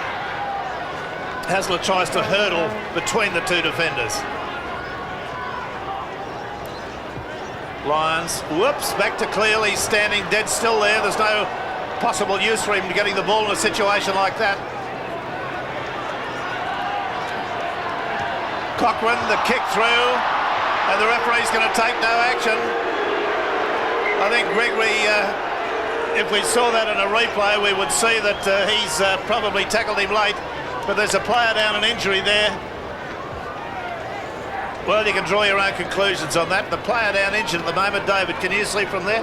Not at the moment, Rex. Everyone's around him. I'm trying to get a bit close to the action here, but there's a fair bit of concern. They're calling for the stretcher. Noel Cleal is obviously concerned out there as well, as are the two Manly Warringah trainers. Well, Ronnie Quinn, the man that is down injured, I believe, and as that play was taken away from the dummy half play, Cochrane kicking through, I noticed that Noel Cleal, who played the ball, rushed to his aid along with Craig Diamond, trying to just ascertain to see if in fact they were all searching to see if he had swallowed a tongue. I think that's the main concern, Graham. That's what happened there. Fortunately, the stretch is not required. Ronnie Quinn is coming off though. He doesn't look all that flash either, Rex. So it's obviously a badly cut head wound there. Gibbs round the legs. He's done a very nearly perfect tackling exhibition again today. Gavin Miller looking for the bomb. Davis getting underneath that. Oh dear, he allowed that to bounce, and it's bounced inside the touchline and gone over. Had plenty of room to judge this to Stuart Davis. He certainly lost his sideline. He looked up in anguish there after not realising where he was, but at least he didn't do any damage there handling the ball, so Manly still come up with a feed. Yes, Gibbs has come up with 22 tackles so far, so he's facing something in the order of 30 tackles in the balance of this match. Well, Cronulla players pretty eager to get on with it there. That's to Shearer from Hasler. Cochrane's the man that's a dummy half.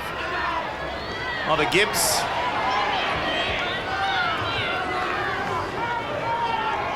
All right, well, that's better news. Quinn and Staines are both in the head bin for 20 minutes, for the 10-minute period, and they can resume. But that doesn't take away from the injury, of course. We're sorry about that. Dale Shearer stepping beautifully, accelerated again. Got a pass away to O'Connor, out to Davis. This is classy stuff. Back inside to Lyons. Lyons looks a long cut-out pass to Hasler. Oh, Hasler's dropped the football. Heavens above. There was a try on there for all seasons. See it again. But as that long ball was coming to Des Hasler, straight into the sun, he was looking coming out of the shadows. Might have been the problem for him. Well, McGaw got a pass away there. Now it's been picked up by Cochrane, but half-volleyed as Lyons goes away for a sprint to score the try. They're all forgetting the fact that Cochrane just knocked on as he picked it up. Just a little one.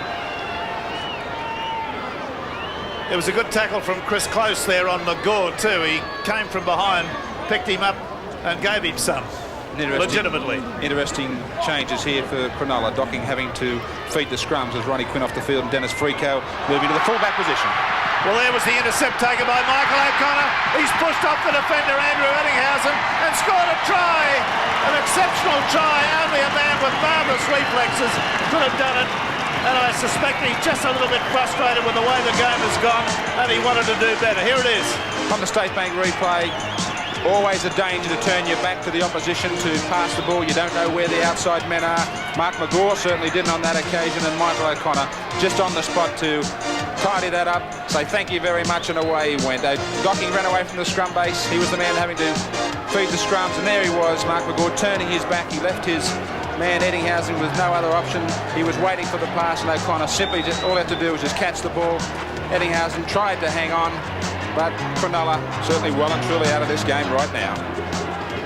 Yes, that was quite astonishing, and O'Connor's now got the added duty of a conversion attempt from directly in front, which he makes no bones about. Gets the point, so Manly 24, Cronulla Sutherland 8. And we've still got 15 minutes to go. Yes, Paul Shaw gets his run in the Manly side. It's been said by Fulton, the Manly coach, that he'll be given a run in the Manly first grade side in the last 10 minutes of every game. David, what changes will that force in the Manly side? Well, I believe Kevin Ward, the English prop, will be coming off. Fatty Vorton will go up into the front row. Des Hasler from half-back to lock forward. And young Paul Shaw, who they had to get out of the dressing room, he was asleep, is the man that's coming on the ground. Intercepted by O'Connor when Cronulla looked good. He's going to get the pass back inside to Davis. Davis has stepped away. He's pulled down by Watson, the left winger for the Cronulla side, who's come right across field. Here's Crusher Cleal running from dummy half. He's still going, still going. Tackled about 2 metres out from the line. Very slowly to his feet. Michael O'Connor goes from dummy half. He can't get the ball down.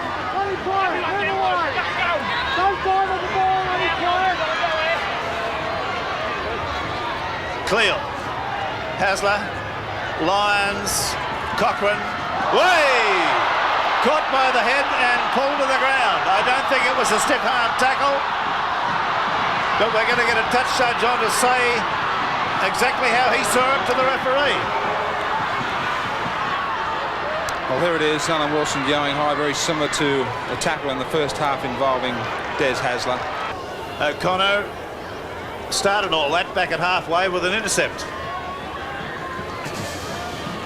He truly is a player of immense skill. There's little doubt about that.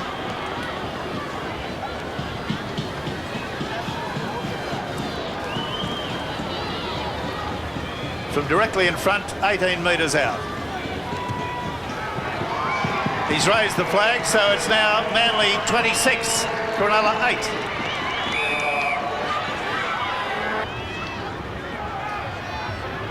Away to Gavin Miller.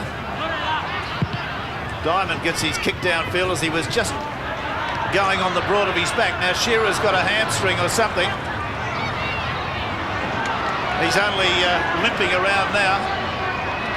Manly players taking a long while to come back on side. He can't play it. Well, there's a Manly change there. Who is it, David? Yes, Mark Pocock apparently coming on for Phil Daly, and Marty Gurr has also been asked to warm up for Dale Shearer. There's a good yarn, actually, Rex, with Mark Pocock. He was going to get a run last week against Souths. Well, just go with Paul Shaw. Well, Paul Shaw made his usual break, but got caught from behind just as he was in the clear. Lyons at dummy half now, trying to battle his way there. Away to Crusher. Crusher's going upfield. Pops a pass outside there to Cochrane. Cochrane scooted on the accelerator. He's gone right up the sideline. He's going to score. He does score. It's an astonishing try. He did a goose step there in the middle of it. Just like Lewis Jones, or for those of you a little bit more on the youthful side, David Camprisi. But see it again. Great play on the State Bank replay. We mentioned about speed out wide in this Manly side, how much they've got the advantage on most teams in the Winfield Cup. And this is the reason why you can find a hooker playing out on the wing on this occasion. And he's got the pace to evade Sean Watson. Plenty of pace. Also, Dennis Frico, the man at fullback, wrong-footed him perfectly, stumbled, but still had enough momentum to get to the line. Amazing amount of pace, Malcolm Cochrane, for a hooker. From broken plays, as dangerous as most inside backs in the Sydney Winfield Cup. And just watch the change of pace. He's got it all here. The ability to wrong-foot a man. He has played in most positions in the back line, and now a successful hooker. That was a great try by Malcolm Cochrane. Yes, he was a very successful fullback as a youngster. Played half-back 5'8". Very nearly played the entire three-quarter line. Now he's embedded in the hooking role. Michael O'Connor from out wide. And is unsuccessful. The score, Manly Warringah 30, Cronulla Sutherland 8. Yes, there are changes on there for Manly now. Shearer's off, Daly's off. And the players that went on, David?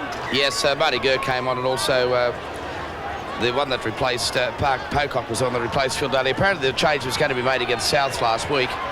And Phil Daly didn't want to come off of that winning side. Pocock said, here's my chance for the winning bonus, and he's got it. Well, the Manly side get a round of applause. Mark Pocock is probably the footballer with the least to do. He went on, and the whistle blew, and he's come straight off again. So there it is. O'Connor 2, Shearer 2, Davis, Cochrane tries, O'Connor 3 goals, Docking a try, Watson and Wilson a goal for Cronulla. 30 points to 8. Resounding victory, continuing their try-scoring feats. And I suggest that this Manly side, if they keep their enthusiasm going, are going to take a bit of beating. Every week they're at it, never daring to let up. Because winning's the only thing that counts when you're playing for the Winfield Cup. It doesn't matter if you're famous or a youngster making his way. There's only one thing that matters, and that's how well you play. That's what the big game's all about. Giving it the best you can. Always being a leader, never bowing to any man. Giving it all you know, giving it your best shot, making every step a winner, proving what it takes you got. Every week they're at it, giving it their all. But who will it be this year to collect the greatest prize of all? The race for semi-final positions in 1987 is well and truly on in earnest. Let's go to all the highlights from the other games played last Sunday. With East dropping those 2 vital points, Balmain had everything to play for in today's Leichhardt Oval clash with North Sydney. And Gary Jack provided the inspiration for the Tigers' first 4-pointer, but just when it seemed the movement might break down, Scott Gale swooped. His jigging run leaving the Bears' defence in his wake, and at half-time the Tigers enjoyed an 8-0 lead. And the Balmain Test fullback was back in the action soon after the resumption. His delicate chip kick saw Gary Schofield's pace to the fore, and the Tigers had a stranglehold on the match. They say you can't keep a good man down or teach an old dog new tricks, but watch the old man of the Tiger Den, Russell Gartner, show the benefits of years of experience to street the opposition. The Bears did come back though, but only briefly. Greg Florimo kicks ahead, and left winger John MacArthur swooped on the bouncing ball for a well-rehearsed Bear try. And it was only 5 minutes later when North spun it wide. Clayton Friend found good support in Clark and Dorahy, and French went over in the corner. The Bears at one stage were within reach of the Tigers. However, the veteran Gartner put paid to the Bears' revival as Conlon and Jack cleverly set up Gartner's second of the day. A crucial victory to the Tigers, a victory, according to Gary Jack, masterminded by the Tigers pack. You know, I'd just like to give full credit to David Brooks, Bruce Maguire and Wayne Pearce. They just took it up all day. They were the hitters of the game, and they made it possible for us to score a few tries out wide. And certainly, Gary, with Steve Roach being back, the depth of Balmain is starting to come to the fore. Yeah, it's good to see Big Blocker back on the field, even though it was only for 5 minutes or so, but I'm sure over the next few weeks we'll see him on there for a full game and betterment of Balmain. And the Tigers are back on the prowl, but Canberra made a trip to Sydney's West in a crucial clash with the Magpies as that battle for the top 5 spots hots up. And it was the Raiders who got the dream start. Forwards Sam Bacco and Gary Coyne combined effectively to send their lock forward and skipper Dean Lance over for the opening try. Coyne was revelling in the action of the first half. He scored this try after setting up the first, and the Raiders led 16-2 at the break. West were in further trouble shortly after the break as a determined and confident Canberra outfit increased their lead with centre Ivan Henjak crossing for another 4-pointer.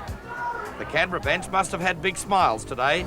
They witnessed 5 tries and also saw a tremendous first-grade debut of young Laurie Daly. The youngster crossed for 2 tries as the Raiders got home by 30 points to 12 against the struggling Magpies. And with the Magpies still on the bottom of the table, the Penrith Panthers needed to beat Illawarra to edge away from that wooden spoon. The Mountain Boys, though, knew they hadn't had a win since early May, and when Jeff Hardy opened the scoring for the Steelers, the Panthers must have been wondering where their next winning bonus was coming from. In fact, they trailed 14-10 at the break, and it took some good luck and some Greg Alexander skill to bring them back into the match. His kick touched a Steelers player, putting Lydiard onside. It was left to Alexander to double around to finish off the move that he started earlier. Chris Horton completed the Panthers scoring for the day, and even though the Illawarra boys grabbed a late consolation try, there's reason to celebrate out Penrith way tonight with the Panthers home by 2. More importantly, they kicked 2 points clear of that dreaded wooden spoon. Well, Monday Night Football went back to Belmore Sports Ground for the 2nd week in a row. Canterbury Bankstown at home against South Sydney. The Bulldogs really did have to win this one to stay in the hunt for a semi-final position. South Sydney still have a bye situation up on Canterbury Bankstown. The clash was always going to be decided by the clash of the 2 packs of forwards.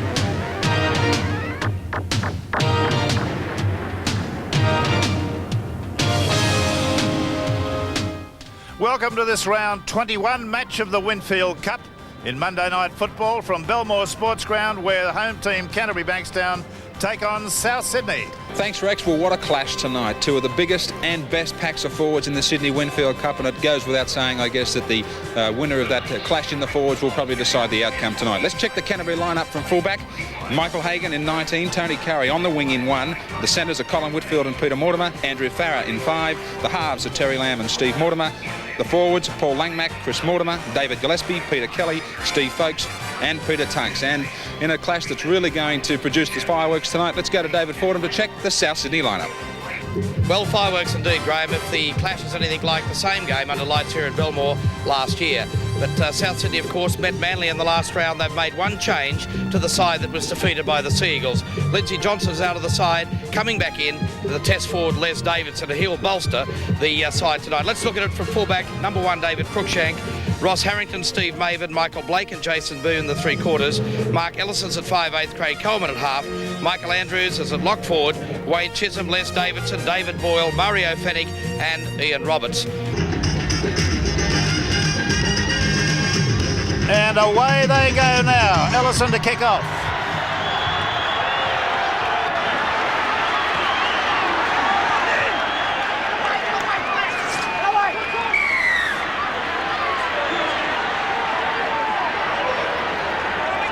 Well, there's some sort of an altercation going on there. The South Sydney players were standing over the Canterbury player who'd been tackled. Les Davidson's been called up for a reminder that it's a game of football, not a gladiatorial contest. He gets rid of it straight away. Hagan takes it beautifully. Back to Terry Lamb. Well, the referee had a good look at that one. I don't blame him. Looked a little bit suspect. They passed right along the line, and apparently the ball was taken in front of the line. Steve Mortimer. Whitfield comes up with a loss of possession, and Souths are back in the move again. Cruikshank. On that occasion, it was Blake. Coleman. Mario Fennick. Gillespie, the tackler. Cut-out pass onto Les Davidson on the tear. Gets a pass away to Roberts. Onto Andrews. Back to Davidson to Coleman. Coleman to Ellison. Ellison to Fennick. Fennick out to Maven. Maven got the pass inside to Blake. Blake's going strongly. Nobody to pass to. Gets the pass away behind him. It's thrown on the ground. And the touch judge has his flag up. A good passage of play by South Sydney. They certainly know how to keep the ball alive, South. Always plenty of enthusiasm in supporting the man with the ball. Blake was looking back inside. The ball doubtful there whether it had touched a Canterbury player. I thought the Canterbury guys had touched the ball there, but the touch judge was coming into play and ruling the man over the sideline. Now Steve Mortimer's getting spoken to by Mr. McCullum. And the penalty will go to South Sydney, and they will kick for goal. Yeah, and while we wait, we'll give you some lower grade results. The South Sydney side got up in a very close Endura encounter, 14-12 over Canterbury. And the Canterbury reserve grade, 20, came away very strongly over the latter stages of the game to defeat South Sydney 11. Ellison. IG's got it. It's a beautiful goal right from the sideline over the black dot. South Sydney 2. Canterbury Bankstown 0. David Fordham, what was the report on Steve Folkes? Well, as you know, Graham, Steve's been battling with a bad ankle. The South Sydney people have done their homework. Someone stomped on it, which has caused a bit of a problem. The flare-up's broken out right in front of us. Mario Fennick's right into it here with Steve Folkes. And all sorts of action. Virtually a replay of this match here last year when it blew up in the early moments of the first half. We were following the action across field. The outburst has come among about 4 players. The rest have come in to cool it. Mario Fennick is going to be called out, and Steve Folkes is there, the 2 captains. Or the 1 captain now. Steve Mortimer standing in the background. Now the touch judge is going to report on this.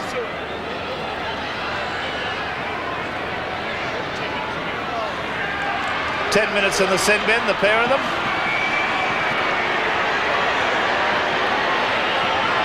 And Mario has something to say to Stephen Folkes as they go into the tunnel. I hope that the officials go with them. Now Steve Mortimer onto Tux. 10 yards out from the line. Mortimer holding it up, gets it to Gillespie. Gillespie stands in a tackle, gets belted to the ground. Davidson was all over him. Steve Mortimer running. Gets it away to Lamb. Lamb gets a ricochet ball that goes to Peter Mortimer. Steve Mortimer tucks the grubber kick through. The race for the ball. It's over the dead ball line.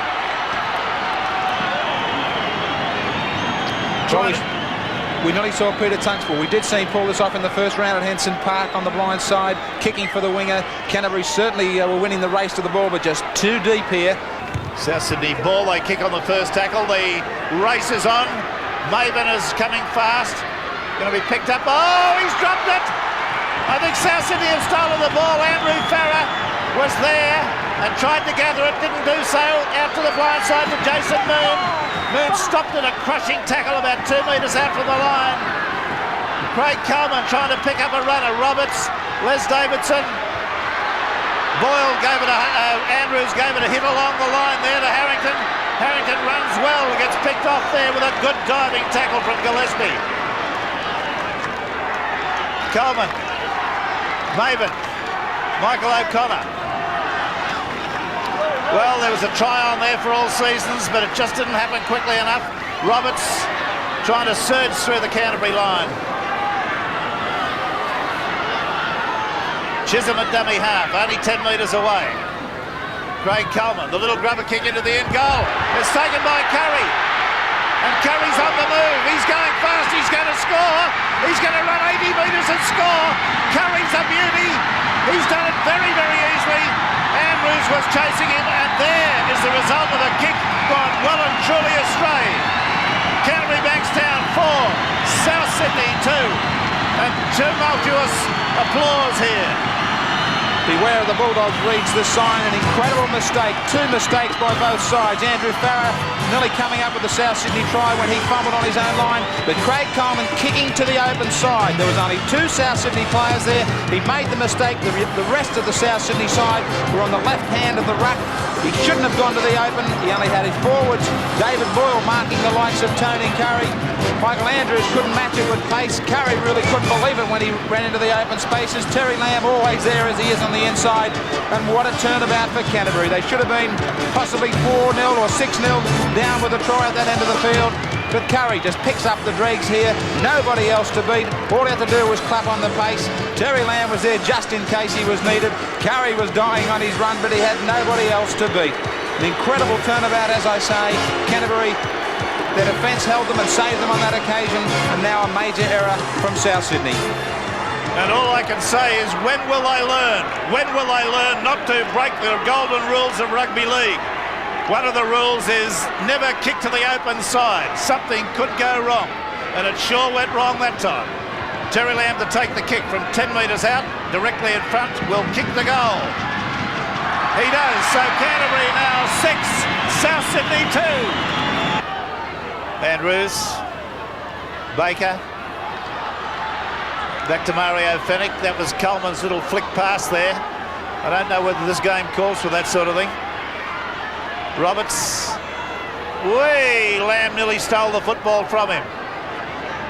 Had it half out of his grasp. Andrews, back to Roberts. Roberts goes straight and hard. He's decked about 3 metres out.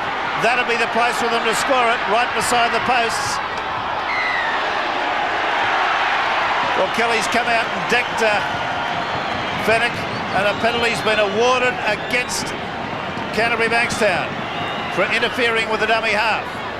Here it is here. I'm fairly sure that Mario said, well, Steve's going to have a little dabble at the ball here, so I may as well play it too and go for the 2 points. He's raised the flags and kicked the ball out of the ground, so the score is Canterbury Bankstown 6, South Sydney 4. The only thing Canterbury don't need here is a fumble. Michael Hagan is up in the line. He's really not needed there. He's been told now the call's gone from Steve Mortimer, and Terry Lamb to send him back into that fullback position. They can't afford a drop ball or an intercept. Whitbread rather, and that's the end of the section. The Canterbury crowd, or the section of the crowd that's under 21, comes streaming onto the field. So the scoreline 6-4. It's been a very, very tough game, a brutally hard game. Curry scored for Canterbury, Lamb kicked the goal, Ellison and Baker kicked 2 goals for South Sydney, but those 2 Winfield points, they're all the game's about, and Canterbury have got them. All right, a great weekend of football in the Winfield Cup for 1987. Let's just take a look at next week's matches for you right now. Eastern Suburbs go up against Manly in a very important clash. Canberra, also very important, up against Parramatta. Illawarra and West, Norths and Penrith. St George versus Balmain, and Cronulla versus Canterbury Bankstown and South Sydney enjoying the bye. Well, I trust that you've enjoyed all the action once again on the Winfield week of Rugby League. I'm Graeme Hughes saying goodbye for now.